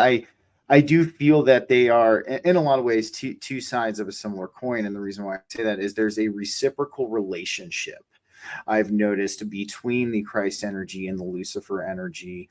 And I'm with you. You know, I'm very non-dualistic about Lucifer. You know, the purpose of this energy and this concept. But I've noticed this because in a lot of common terms, it's almost like I was saying, this reciprocal relationship.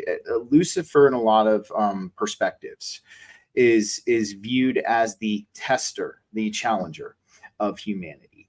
And, you know, it's interesting how through our tests and our challenge, and I'm not saying that's a bad thing either. Humanity needs to be challenged. Humanity needs to be tested, because we would never grow and evolve. And, you know, that's where we get that, you know, canonical Christian concept where it's like, oh, we should have still be in the Garden of Eden. I'm like, so we should, you know, still be there in this trance state nonetheless. But I've noticed that, you know, through these tests and these challenges that we face in our everyday life, when we're talking about these symbolic aspects of both, this pushes us towards, you know, towards this Christ consciousness, towards this evolution.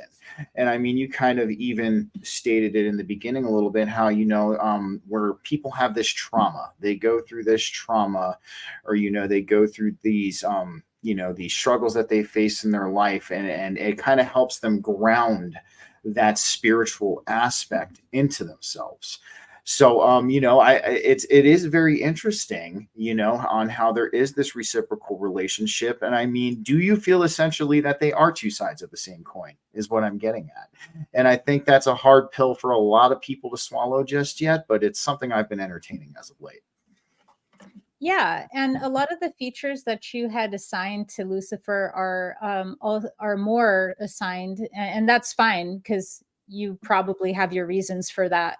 And it is at one point tomato, but are assigned to Satan. Okay. And Hasatan was the adversary, and then we kind of and Satanism, the name, the name and the energies that work through that name, they can have them. I'm not here to redeem that name at all. I don't care about it at all. But that adversarial energy got taken to a whole nother level and got expressed and turned into this whole other agent. And because of that, what we're really seeing, and this brings me back to a few points ago. So I'm glad that I'm circling back now, because I didn't really say my full thesis then. Is, are we hearing the side of the narcissist? Is this like the part in the movie where you find out that who the killer is and they were like the person next to you the whole time?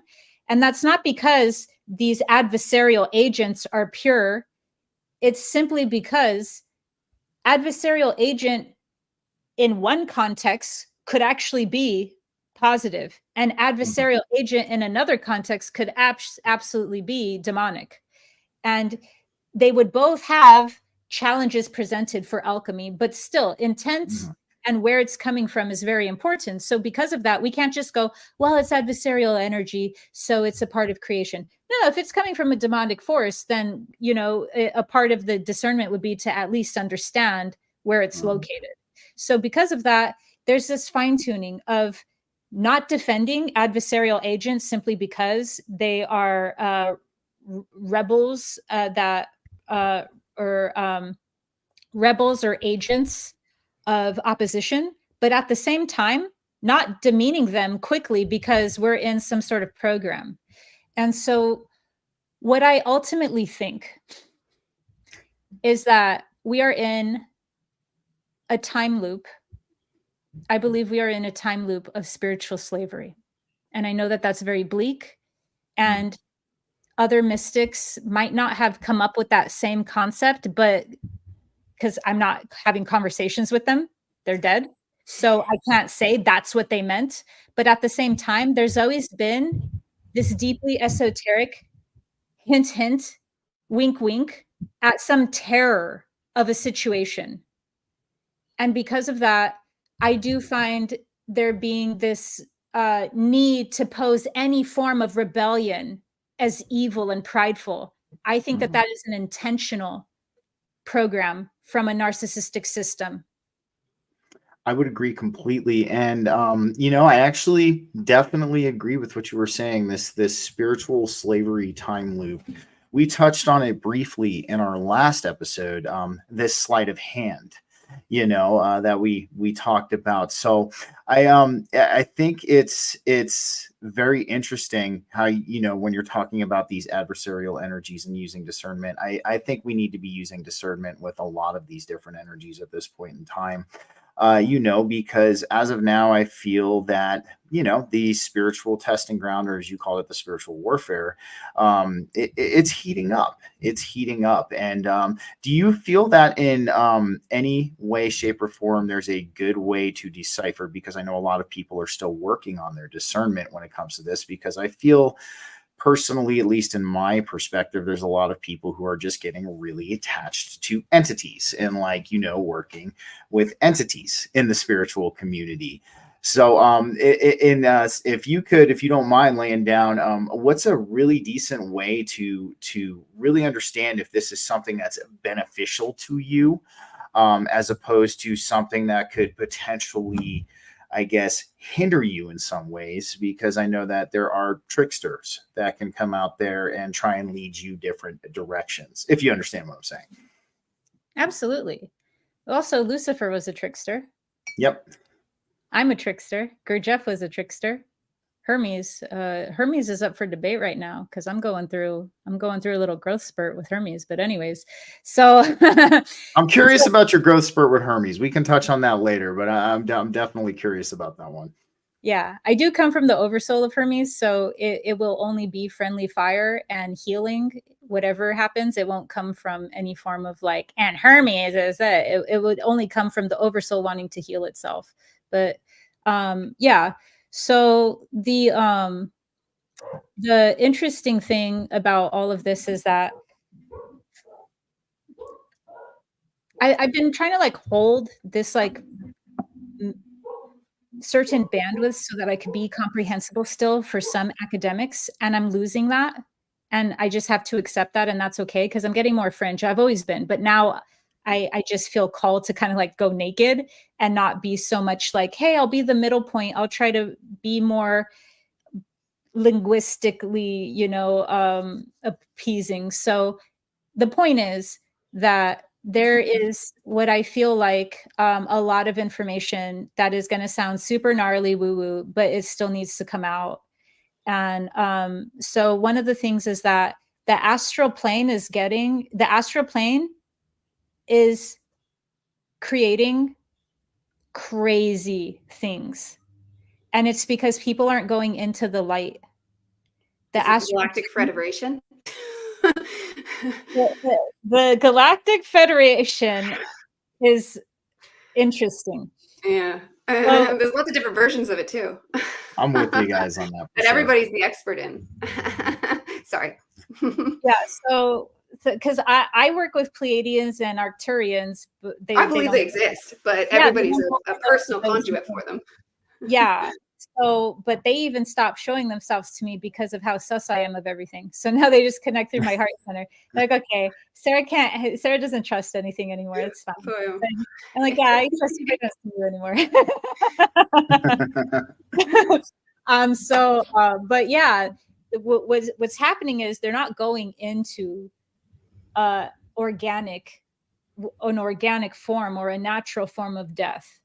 And that's causing a lot of crazy stuff in the astral, and that's affecting astral attachments here.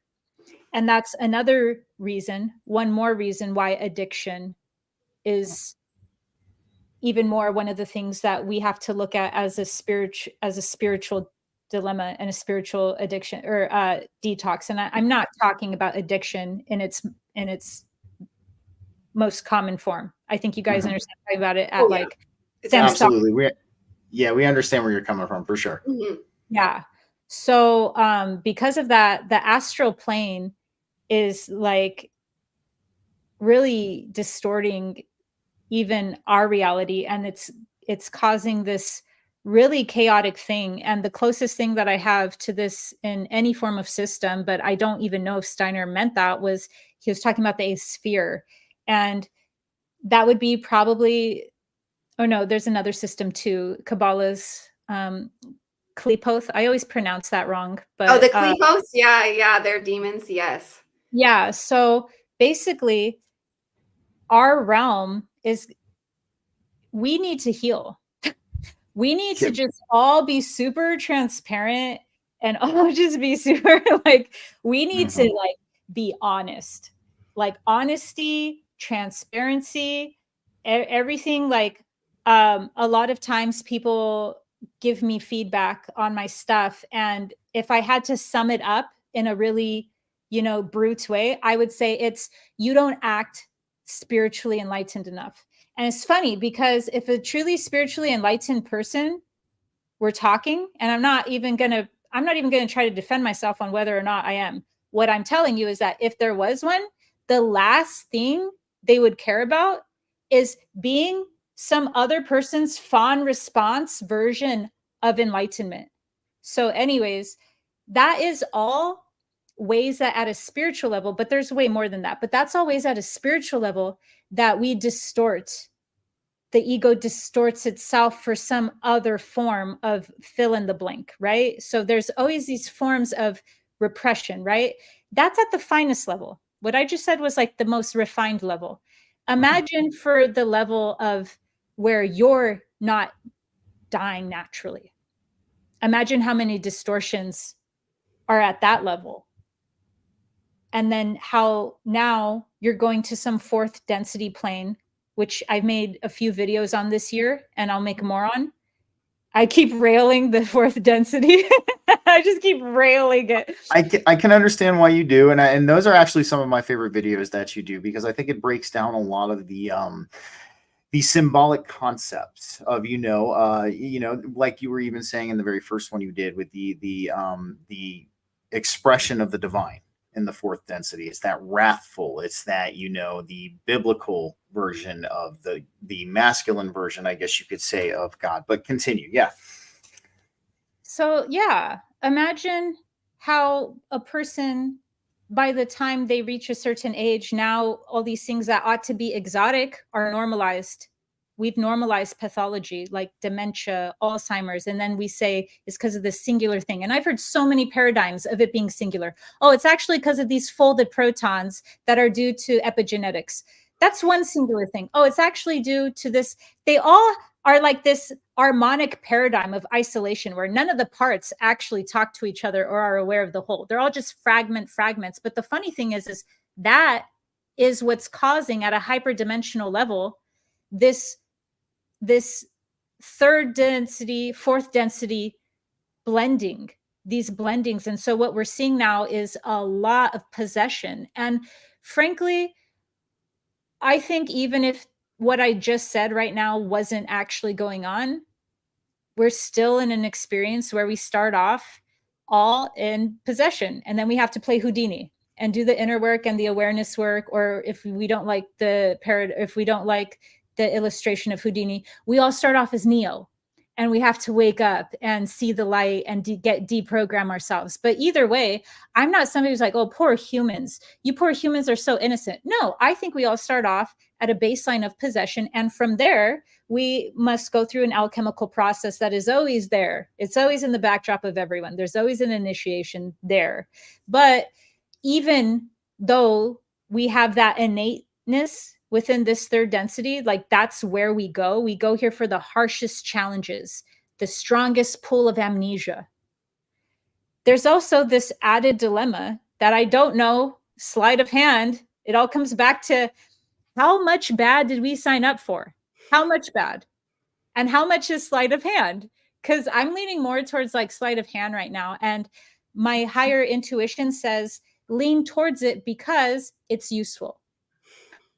Absolutely. Absolutely. You know, it does seem like there is some kind of sleight of hand. And I think, you know, what was it? We agreed to this, but then something took advantage of it. I think that was the best way that you put it. And I resonate with that because, you know, there's a lot of things that we look at and a lot of things that we experience, you know, that are truly just very interesting. And we'll just put it that way. But, you know, why exactly are you leaning towards it being a sleight of hand, if you don't mind me asking? Is it just an innate feeling that resonates with you, or is this something that you've experienced on a subjective level?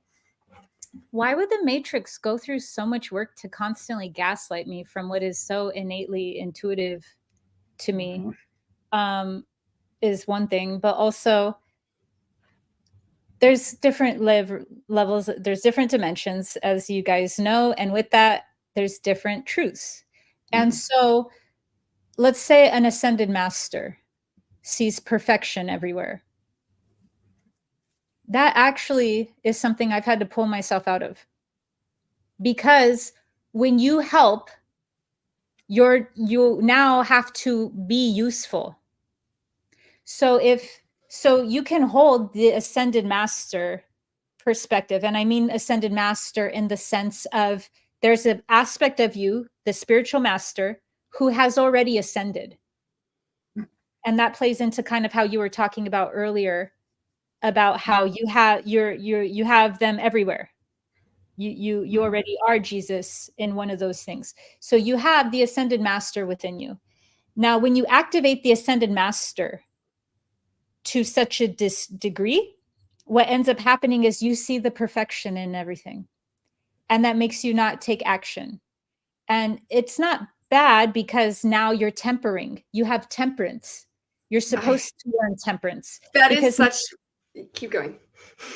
I was going to say, I could real life say this as a mother, being in that place after a deep meditation and be like, oh, I'm Zen. And then the kids are crying at me. The literal children are crying at me. And I'm like, I honor your pain. That's so sad. They're all Zen. And then I literally have to give myself a shake and be like, oh, I'm the mother. I got to go do this. I got to snap out and get back into human mode and take care of the children, because I can be that. Everything is so perfect. I honor your crying. That like, I literally need to come back into a bit of the ego self to function in regular human society. It's necessary. So here's the thing. If we can hold the perspective that the ascended master within us is already transcended, they already see the perfection.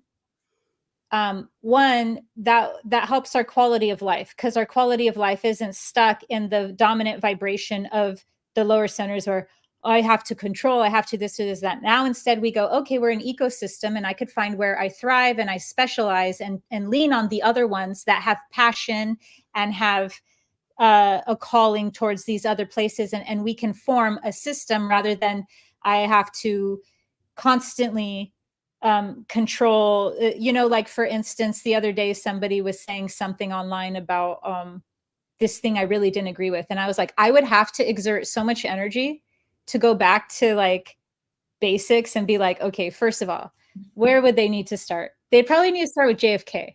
Okay. And then from JFK, like they'd have to go to this event being an inside job. And so then I just looked at that and I went, yeah, the universe is going to bring them the proper catalysts, but that's not me. My energy needs to be conserved, but someone needs to go fight with them or educate them or whatever. And so the ascended master sees that we all are learning. We're all becoming. We are all being, and we are all becoming at the same time, because it can handle paradox. It sees the divinity in all, but it also realizes that divinity is in different stages of growth.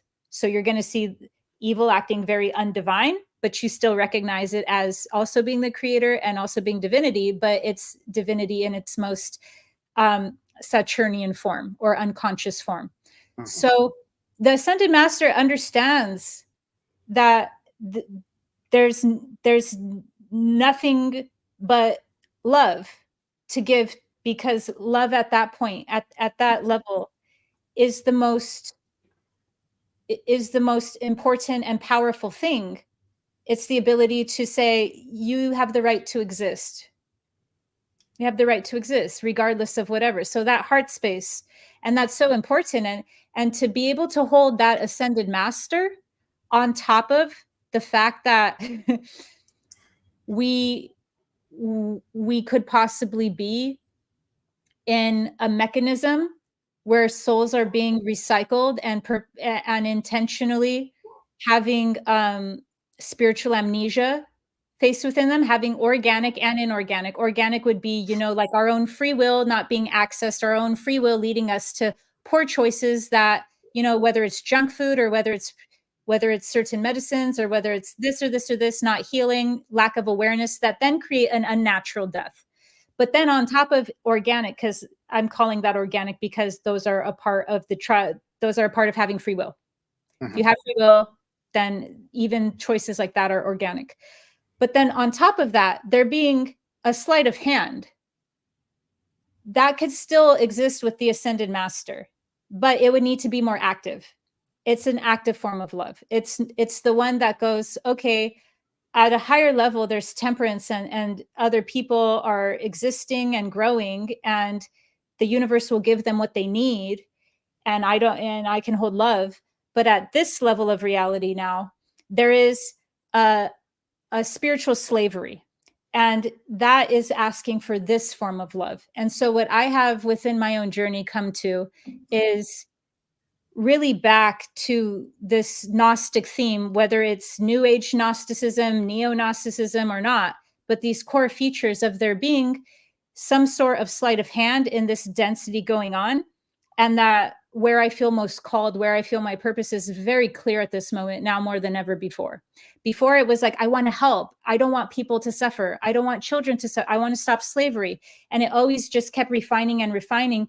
And now I feel like I'm at a point where I'm like, we got to stop the Nordics.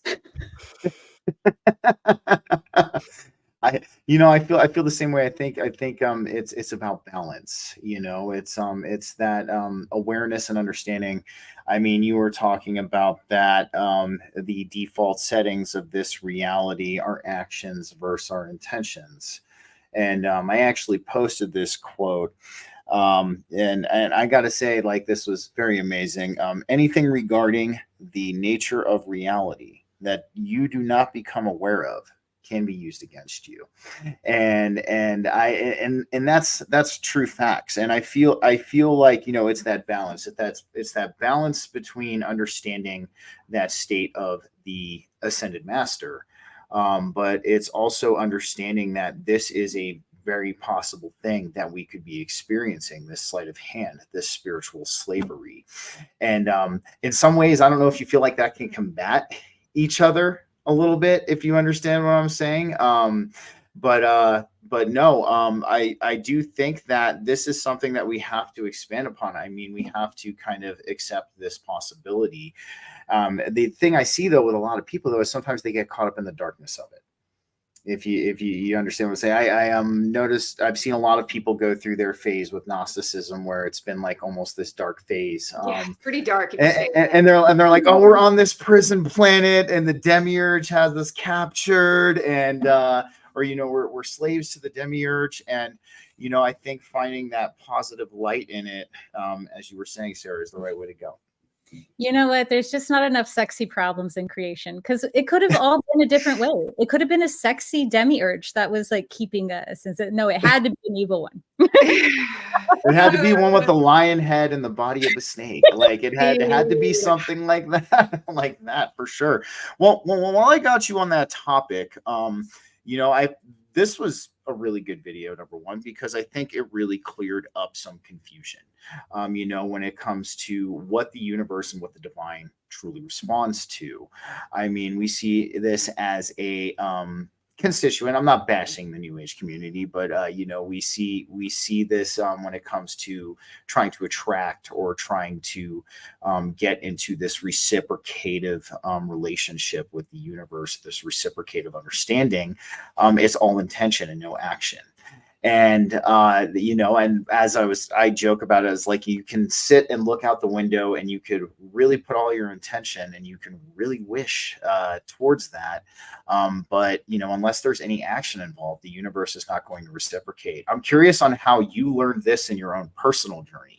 What kind of trial and error you experienced before you came up with this conclusion, because I think this is something a lot of people who are on their evolution still haven't really come, I guess you could say, are fully grasping it just yet.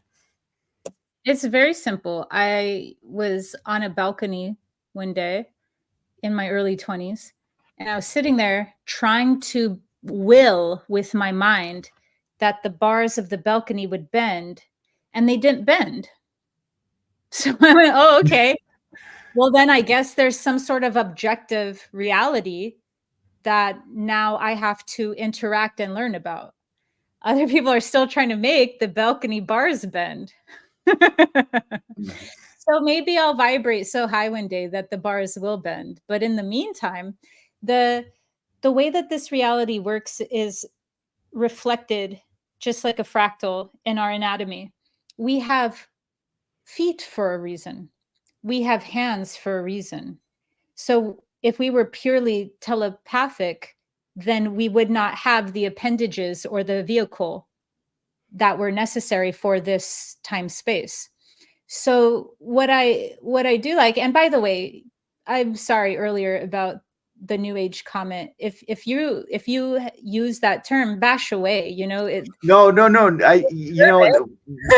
Real quick. I mean, no, it's not that I bash. I think they can be a little overzealous at times.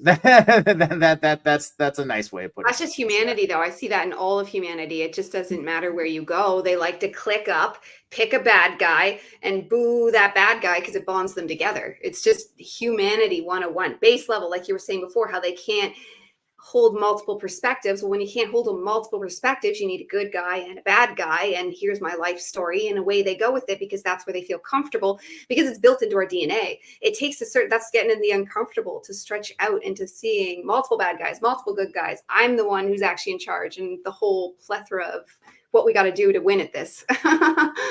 Totally. That reminds me, I got attacked by I considered it friendly fire, but I got attacked by this person in the same network as me. That happens. Because if you have crystals in the back of your set, I've almost thought, like, should I change the crystals? And not because I get attacked or not. I can handle the attacks.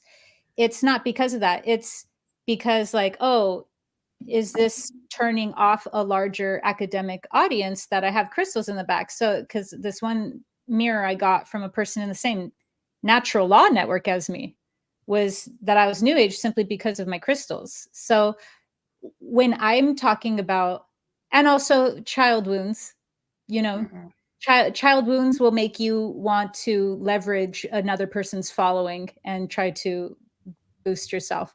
So it was more than just the crystals. But the point being is that really wounded people are also in the conscious community bashing the New Age. And that's more so the dichotomy that I was talking about. Mm-hmm. The New Age deserves to be bashed. I would like bash away. I was more talking about how a lot of people are getting their own demons fed by exerting the pressure and the spotlight on the New Age. It's like Oh hollow no, woo-wooism is agree. more what like an accurate term. Like that hollow I would woo-woo, agree. I've got crystals, I do astrology, I am so spiritual. The truth is like you can keep going and bring the crystals because when you understand base science and sacred geometry and colors as frequency and how universe is frequency and we're a prism and that's the rainbow and blah, blah, blah, crystals are obvious. So anyone saying that's new age, you could say, you don't understand science. They're made of microtubules. Facts. Microtubules are crystals. I spent 48 hours researching that. I love this. Microcrubials? Microtubules. Tubules. Okay, sorry. Yeah, if you look at microtubules. And at is that first how I was they like, form in that their sounds like crystals. So I was like, no. Before you say that, you have to make sure you're correct about this. So I spent 48 hours and I was like, oh my God, microtubules are crystals. I gotta So look we're into making that. I've looked on the building basis of them off sacred geometry and that I gotta look that up. But also, like, if I see somebody, I guess this is just the multiple perspectives again. If I see somebody and they're not doing exactly what I'm doing, I don't go like, oh, that's false. Yeah. I go like, oh, they might have this one purpose in a mandala in an ecosystem, and it might not be differently. It's a very low level of consciousness, just dressed up in the conscious community, that sees somebody and sees whatever they're doing not exactly the same that they're doing. So then there's no value. There's no value. When I have more value because I'm able to relate to a larger audience than just congratulate people who now I know aren't even as conscious as they proclaim to be because of the lack of multiple Getting perspectives. jealous. Like I feel like that's got to stick with a lot of people, and not to call like there's spiritual accounts I've watched that have been like 200,000 followers the whole time I've been spiritual. And you have jumped 100,000 in like a couple months, and then another couple 100,000 in another couple months. Like you've jumped 200,000 followers in less than a year. That's going to have like the big league people just going, oh well, she's got to be cheating somehow, because they just can't understand. Like maybe I should also listen to her. Maybe she has something of value to bring if the collective is coming on board that fast. That like maybe there's a reason, because you're on the pulse of what we really need to hear right now. And it's not just because there's a lot of people that recycle information over and over and over again, the same teachings, where you're never like that. You're like, give it all, spit it out how this will help. Well, one thing I want to add real quick, just as what Sarah was saying, and this is something I like to use a lot when I see people do this, when somebody's doing something different, or it's not the exact path. I'm sure Sarah will appreciate this. So I actually learned this from a very old yogi, and he said to me, Stephen, do you want to know why the crown chakra has thousands upon thousands of lotus petals? And I looked at him and I said, why? He goes, because there are thousands upon thousands, and I'm sure probably more, ways to connect with the divine and go about this spiritual evolution. So that's my response to those people who are getting jealous because somebody's not doing something the way that they are. Well, it's also very bad for a person's soul, because they might have some sort of level of awareness about maybe the toxicities or the evil forces at play on some level, like how anyone would just have epiphany. Anyone could regurgitate anything that they don't fully embody. But on top of that, there's this it's bad for the spirit, because now what's happening is the body, mind, spirit is not being able to access more of their denied will. And the emotional body, aka the willpower, aka what I was talking about earlier about impulse, this innate impulse to know thyself. So we have this innate impulse to know thyself, and then when that gets judged so much, it goes down, right? But it only gets stronger. So it goes down, and then it gets judged and denied and repressed enough, and then now it actually has starvation as a conduit, and now it's attracted to things that are evil. So even with this whole thing, it's actually horrible for the spirit to be in that state of consciousness. It's you're supposed to grow, you're supposed to expand, And if you don't go of whatever system you want to use, Christ consciousness, if you don't go with the life wave, if you can't embody or awaken the heart center, if you can't ascend to the dominant vibration of seeing multiple perspectives, or AKA oneness, I could say this 20 different ways, but if you can't do that, then you're just in an ego now that's producing false alchemy. It's black alchemy of the spirit. So it's just another way of that happening. But yeah, I didn't actually, I apologize. We were talking about stuff. I only meant to show that as an example, because what I find is that when I see in myself something where I'm like looking at it in a way where it's like, it's almost like I'm viewing things now from a level of like, all right, you need some more groundedness. You need some more, because I go into Ascended Master a lot where I go, well, that person needs to heal, and that's the best way that they're healing, whatever the situation is. I look at things very heart-centered where I go, that's the best they can access right now for what they consider healing. And that's sad to me. And so a lot of the times I'm not even in opinion. I'm looking just as the soul, and what's the soul doing to either heal, grow, or not. So because of that, I've had to kind of like dial back into like, not move past Ascended Master, but kind of like come back into the terror of the situation, which is the thing, to the active form, the Christ consciousness of awakening. And it's like, well, how can you awaken when you yourself are in amnesia? But that is always the human folly. Our human folly is that we think omnipresence or bust, determinism or bust. If like everything written or bust. And that's not realistic. That's not what is ever required. You can be sovereign, and that does not mean you know everything. You can be sovereign and go, I can take it from here, right? That just means you still are guided. That means you still have a higher team. You still have your spirit team. You can still learn things from other people. You can whatever, but that you're the one. You have now awakened enough of yourself, enough of you, the degree to where you can navigate infinity. I call sovereignty. My definition is you yourself, your I am presence is awakened enough to navigate infinity.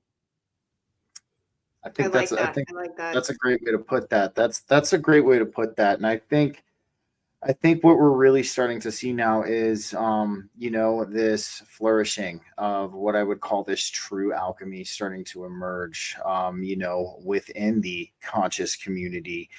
And I like how you broke that down. I think that needed to be said. I think that needed to be heard, because, I think a lot of people, still kind of just scratch that surface level, just kind of how, Diana was talking about it. Oh, I got the crystals. I've got I'm doing yoga on a mountaintop every morning, things like that. And I think the good thing we can take away from that is, we do have people here who are truly being energetic light posts and really trying to help facilitate this, in the best possible timeline and the best possible outcome. Yeah. And that definitely is a dance. It's a dance, because sometimes I go, I'm just going to do my super Gnostic high priestess thing. And if the audience, if the audience, let's say like a large chunk of them just goes, no, but I'll just take from you the things that'll help me locate myself in my next progression. I don't care. I literally, I just want to, I just want people not to suffer. I just want suffering to end. But I understand too that everything has, its own progression, and I'm just playing my part. I'm playing my part in that. And that's so powerful too, because that's what the alchemy, when it's good, when you expand into the pain. So you're stretching like a muscle and it hurts, and you're going through the darkness because it hurts, versus just staying a normal human in the ego cycle and, oh, my life sucks. Oh, my life sucks. Oh, my life sucks. And it's just repeating and repeating and repeating, never changing, Groundhog's Day. forever sucking, versus expansion where you'll have a couple weeks of bliss and then you'll find more darkness, as long as you keep looking for the darkness. Or else you move up a little and then you stay there, and then you're in the next perpetual cycle where you have to keep. And that's where your teachings really come into, because you say so many different, you touch on so many different avenues that it's rare where there's an episode that happens where I go, I knew all of that, I'm not expanded at all. Like, there's going to be something where it's like, oh, I never saw it that way, I never thought of it that way. And even this concept I already knew is now expanded. This is why people should never freeze up and go, I know everything, because even within something, there is much further depths into it. Like, I believe the anthropic principle and everything that entails, yet do I fully comprehend it? No, my human brain would probably be bleeding out my ears if I could fully embody what that would really mean. And that's all. I like when you say increasing bandwidth, because that's what you do. That's what I hope to do. That's what I try to do. I think that's what BJ Cast is doing. And that's just all we can really do. And I want to honor your time as we're heading to a close here. And then I want you to get, because I don't want to over Sarah. Welcome. Yeah. No, real quick. I had two things I wanted to ask Sarah real quick, and then you can finish off, Diana. So I'm going to give a shout out to somebody on X today. And you kind of just touched on it too, Diana, what you were talking about. So one of the things this individual was saying, Chris Mustaine, I'm giving a shout out to you, is a lot. You were saying this. We go through these periods, these cycles, Diana, where we'll be in this state of high frequency. We'll be in this quote unquote bliss state, but a lot of times it is cyclical. Like, we will fall out of that, or we'll have like this kind of drop due to whatever circumstances or whatever growth or healing we're doing at the time. And one thing she brought up that I found really cool was how to consistently stay in this high frequency. And, I think that could most certainly benefit us a lot. There's some people who are better at doing than others, but, I wanted to ask Sarah, what are some of her tips and some of her methods for maintaining this? Because, I know a lot of people in the community still kind of struggle with these cyclical ups and downs. Okay. I just accept that I never answer a question directly. It's okay. No, we love that. We're completely fine with that. Yeah. Okay, so they say that the masculine energy in mysticism is the ascending energy.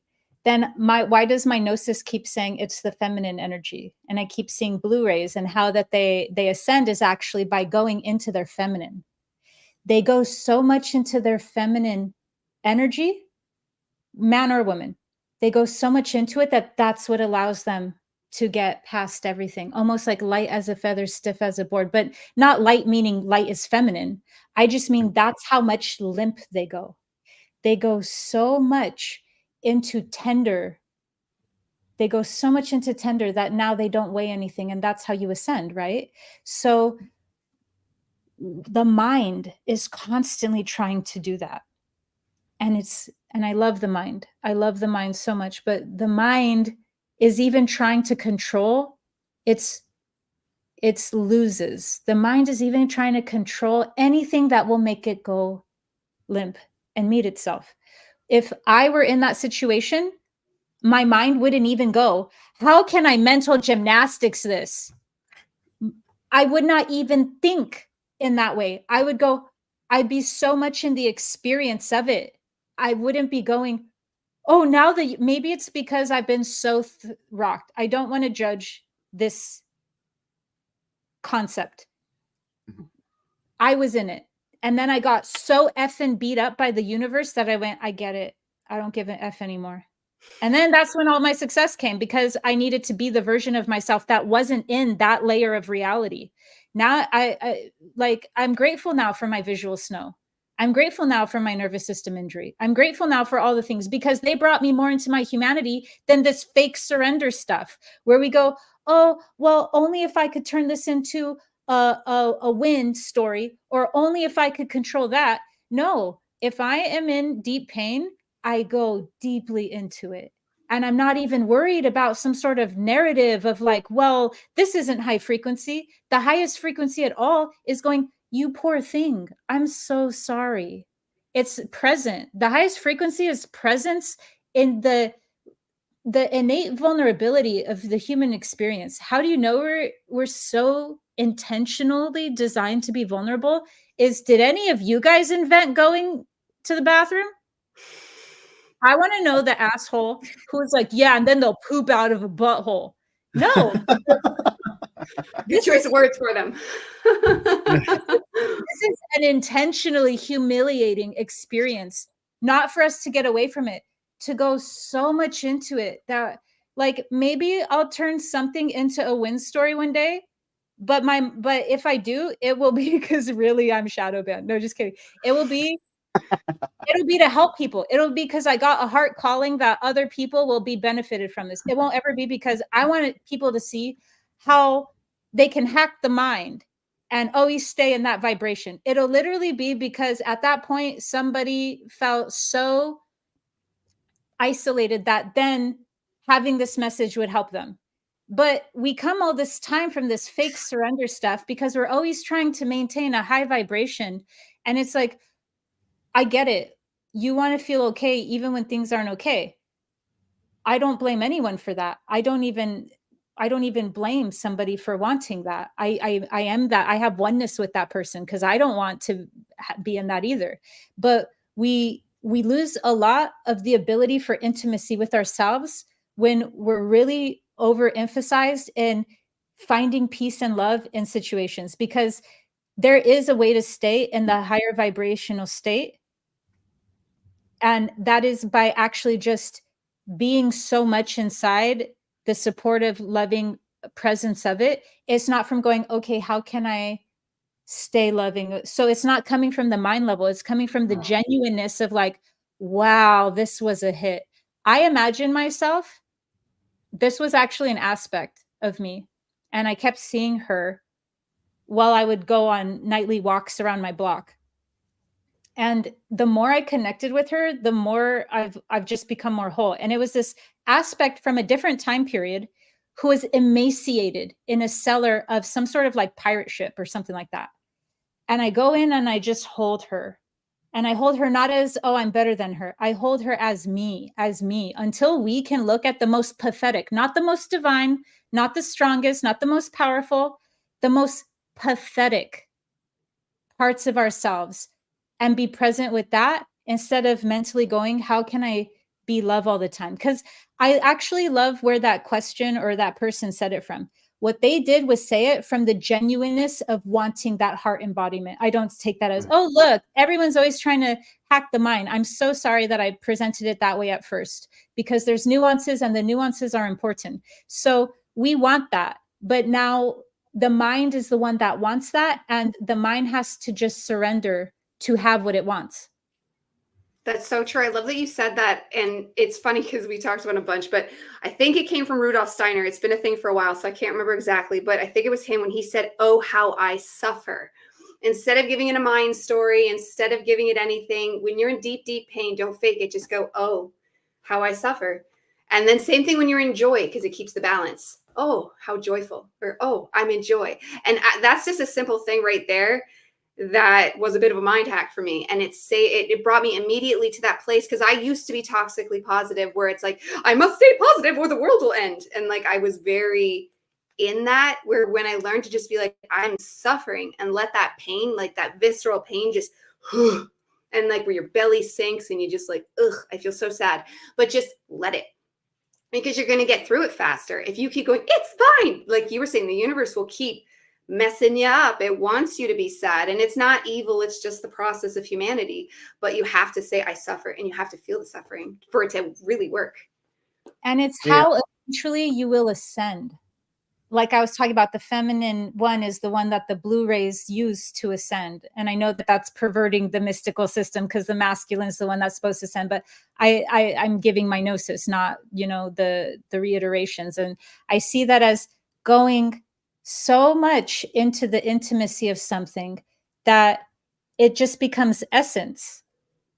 Oh, agreed. I see it as a spiral, like the DNA spiral, like the tree of life that I always wear. Like when you see it as a DNA just circling together, that's what I see, like the divine feminine, back and forth, back and forth, back and forth, and just doing it together. And you see the masculine more, it's the dominant force, so it gets the credit. But I see them doing it like together.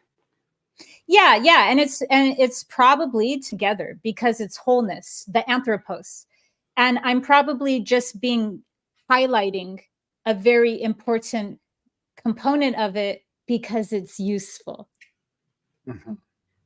It all comes back to, is it useful? Yes. I'm with you on that. Real quick, Diana, you got a comment here from Oh, I didn't check. Yes, you're right. Transylvania. She states, and then we'll close out here with Sarah. I am going through a phase where I am not okay. Thank you for bringing us some light to a very dark situation. Still incredibly confused about the true nature of reality. So that was I can understand that, Transcell.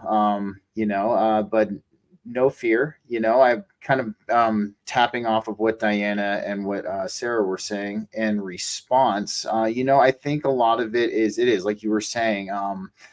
I I don't know if it's the way that I word it is the way that I choose it, and I wouldn't really call it bliss per se, but it's similar to what Diana's saying. Like, I acknowledge that I'm suffering, and I acknowledge that at the deepest core, but I also just still decide to choose peace during that suffering.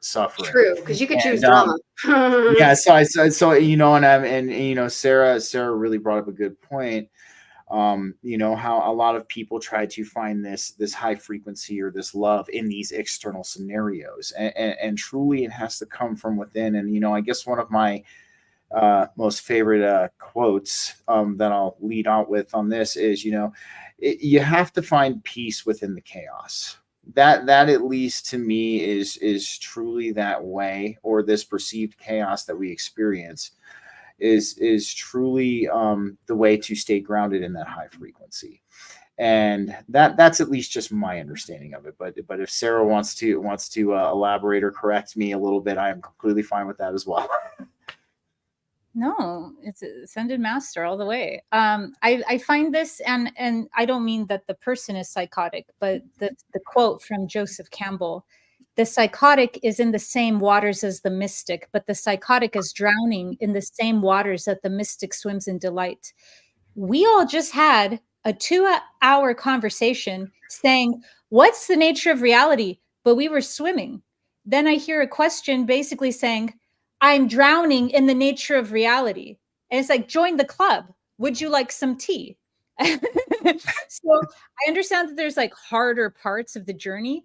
So what you're probably seeing when we're talking about it very casually is you're kind of seeing the fruits of going through the journey. And so I honor that there's harder parts of the journey because there's less knowing than other parts where there's more gnosis, but the gnosis is comfortable with the uncertainty aspect of it because it's so certain or in its knowing. And so I get that there's not that yet. And that's really what the distress is coming from. The distress is coming from, I don't understand the nature of reality, and I'm not at your guys' level of gnosis. But that goes through a story arc. And if you could allow yourself to be in the chaos of that darkness and allow it to be overwhelming in a way where you can support yourself through the overwhelm and really sink into the one who feels distress and overwhelm, then the one who feels distress and overwhelm will not feel so lonely, and they will feel like, maybe I don't have to know everything and I'm doing my best. But the more that they feel not supported, now an illustration would be like a mom who's supposed to breastfeed her child, and when she sees the child crying, instead of breastfeeding her, she starts crying too. So it's almost like the parts that feel distressed and overwhelmed need support. And the more that they feel like they're the ones that have to figure everything out or else they're damned or doomed, then they'll feel even more lack of gnosis. So if you just go into the inner child or go into the emotional body and tap in really to the part of the self that feels overwhelmed by this intriguing and strange artwork and doomed or distressed by it, and start just giving them the attention and love and presence of going, I'm so sorry, honey. I don't know what's going on either, but I'm here no matter what.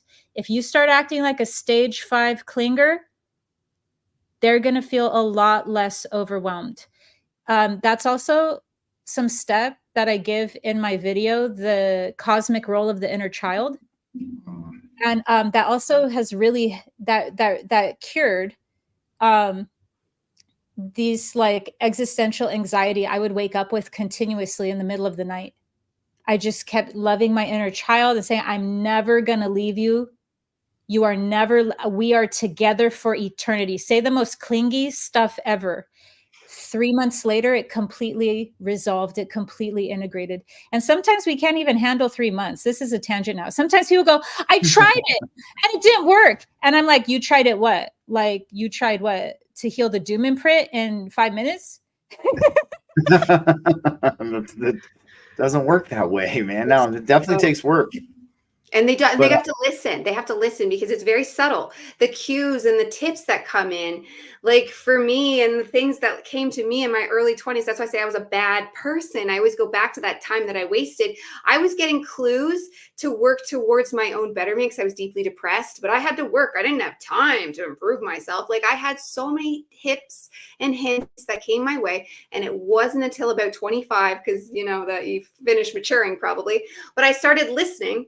And that was really the beginning of the true spiritual journey. And then you just listen one thing at a time. Next thing you know, that person is the person, and you're listening to an even higher person, and like you just keep going. But you have to listen to the little things, like sit down, like don't go to work today, like don't do what that person asked you to do, even though they're crying, because they're another adult and you have to honor that child. Like you were saying, like that I am here for you, because we have an adult self that wants to people please, but we also have a child that wants to sit there and just be love or have fun or color or do something silly that the adult can't rationalize, so they don't do it. And then they go, why am I depressed? Why am I depressed?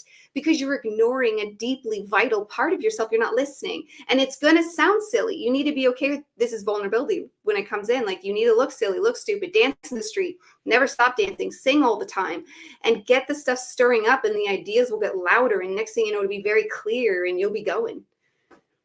Yeah. And the world wants us to be in our like hyper vigilant warrior aspect. And what if like, and that's necessary, and we should have that for the anthropos and for the integration and for the balance of our totality. But also it really wants us to not go into what you were saying.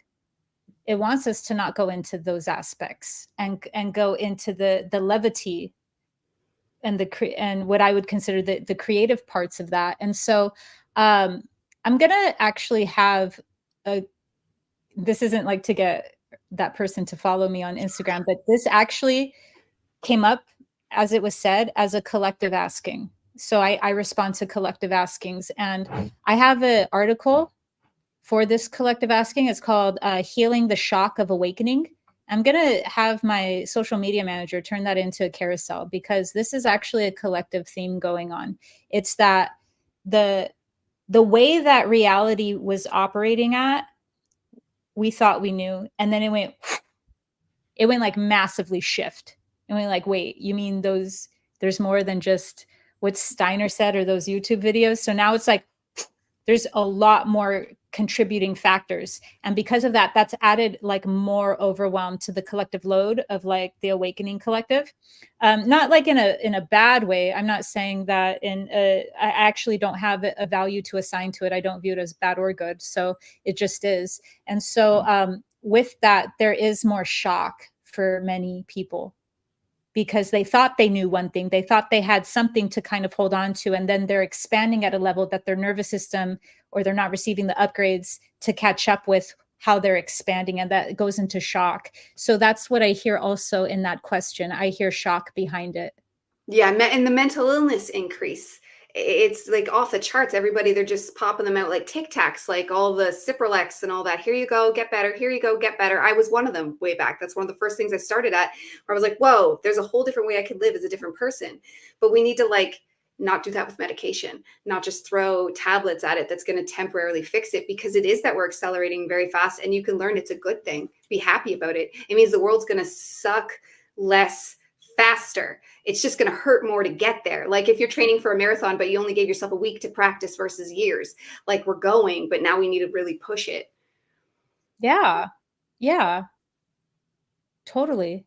And I like how you keep calling yourself a bad person and you keep saying evil because, you know, like in the spiritual, no, it's refreshing. I'm serious because in the spiritual community, there's usually like too much of a taboo around those things because then it's either done in that way or we're worried about repressing something if we call it bad and stuff. But sometimes it's just liberating actually to call things evil and bad. Yeah, it like people need to realize being lazy and going poor me. Well, now you're being lazy and not doing something when you could have done something is just as bad, you know?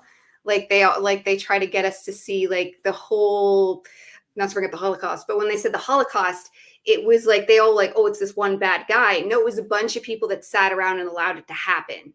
Do you want to be that? No, I don't. So like, and that's what we need to realize because in 100 years from now, and you look back and you see do you want to be one of the sheeple that did nothing? Or do you want to be one of the people like I call pioneers that maybe it sometimes seems like we're shooting in the dark and we're crazy, but one day they'll be like, thank God those people were there because it kept things moving in that upward trajectory that you don't get to if you just sit there and go, everything is someone else's fault and I'm a victim.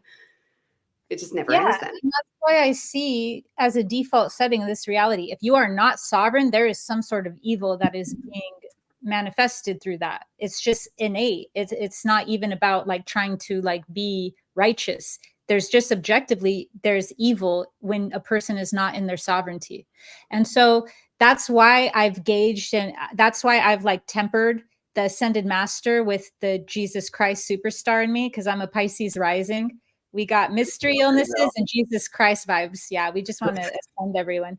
So that's the temperance in there. The temperance for me is like I have my mission, I have my goal, but also other people might still not be ready to leave the addiction of the amnesia of the lack of sovereignty. You just pick as many up as you can. It's more like a rescue mission. It's not like the whole society pumps it out too. I don't want to limit someone else's paradigm, but that's my paradigm. Well, the one thing I wanted to add to that real quick, you know, how you were saying, you know, it is liberating sometimes to say something's evil, say something's bad, you know. I feel that that's the human experience that, you know, we're here to embrace. You know, one thing I see a lot in this community is this elitist mentality when it comes to, you know, the human experience. And one of the biggest things I always hear a lot of the time, and I'm sure you've heard this as well, Sarah, is like, oh, I'm done being a human. I want to go back to the higher realms. I'm done being here. I'm rejecting my humanity. And, you know, one big thing that I talk about too is, you know, and I'm sure you can resonate with this as well, is, you know, keeping our lower centers balanced and in tune is just as important, you know, with working with the higher centers as well, you know. And so that's just something I've seen, you know. I think, you know, yes, we have to acknowledge and be aware of our experience, but, you know, I do also feel, and I'm sure you can potentially resonate with this as well, Sarah, we have to embrace it. We can't reject it as well. We can't reject it, and it won't even help if we tried. But there is some sort of, I see this happen often. I could probably just spend my whole rest of my career just talking about this paradox and applying it, taking different input, but inputting it into this formula. And that is having there be some sort of truth in something that is being displayed or resulted in an imbalanced way, but there was still truth in there. Like, I have what I would consider a dream experience now.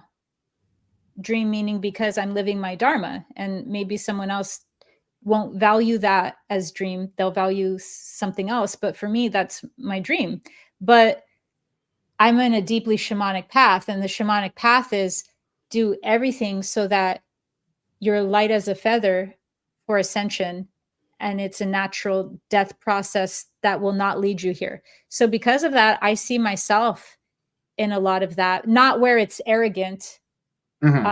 sometimes I want to share a funny meme, and holding space for so many people, for so many different groups of consciousness, has made me kind of go, okay, you can't do that. And a lot of that's been productive, because now I've grown more. I've matured literally more because of that. But then sometimes it's like repressive, because I just want to like say something funny. But there's this one really funny meme, and it reminds me of what you're saying. And it's of E.T. and that little girl, and the little girl is holding a plant, and she's like, "Are you gonna come back?" And then E.T. says, "Hell no."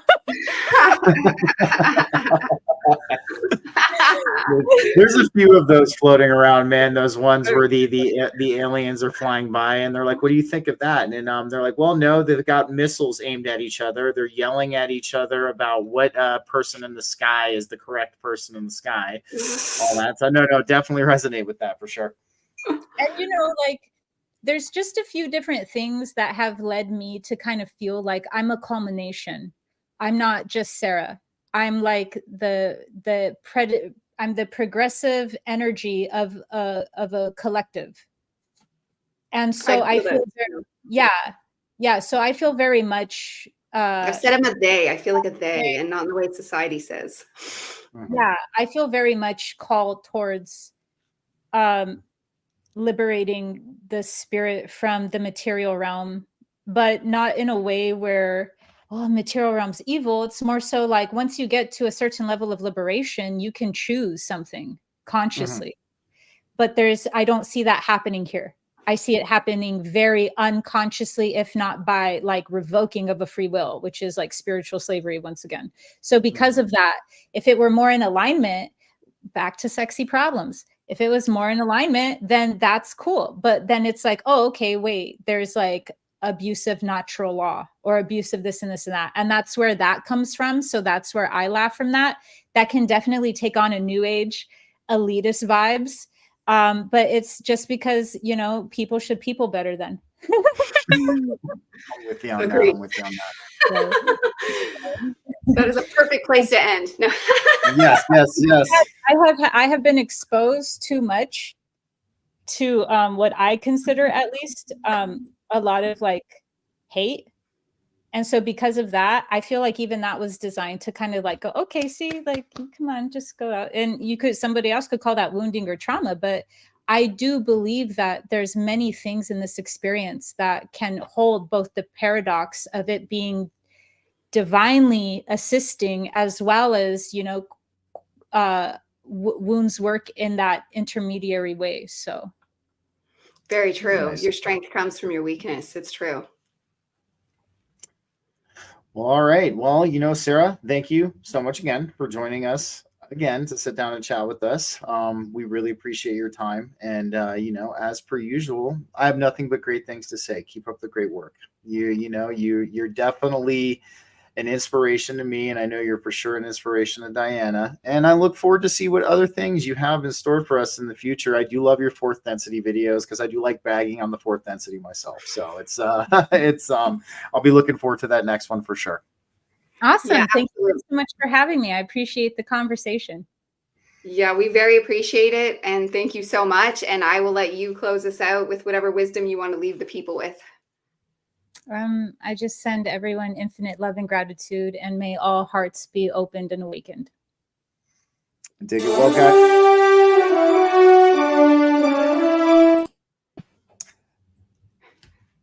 Well, no, my bad. I was going to say, sorry, real quick. I was going to say, I have Sarah's YouTube and her Instagram on the bottom of the Rumble and the YouTube description. I also have Diana's X account and her YouTube channel on the bottom of the description, in case any of my viewers would like to check you two out. But nonetheless, my bad. Sorry, did not mean to stop that outro. No, that's my technical difficulties co-hosting. I did not do such politeness, so go to his for the link. And thank you everybody so much for being here, and we'll hopefully all see you again soon.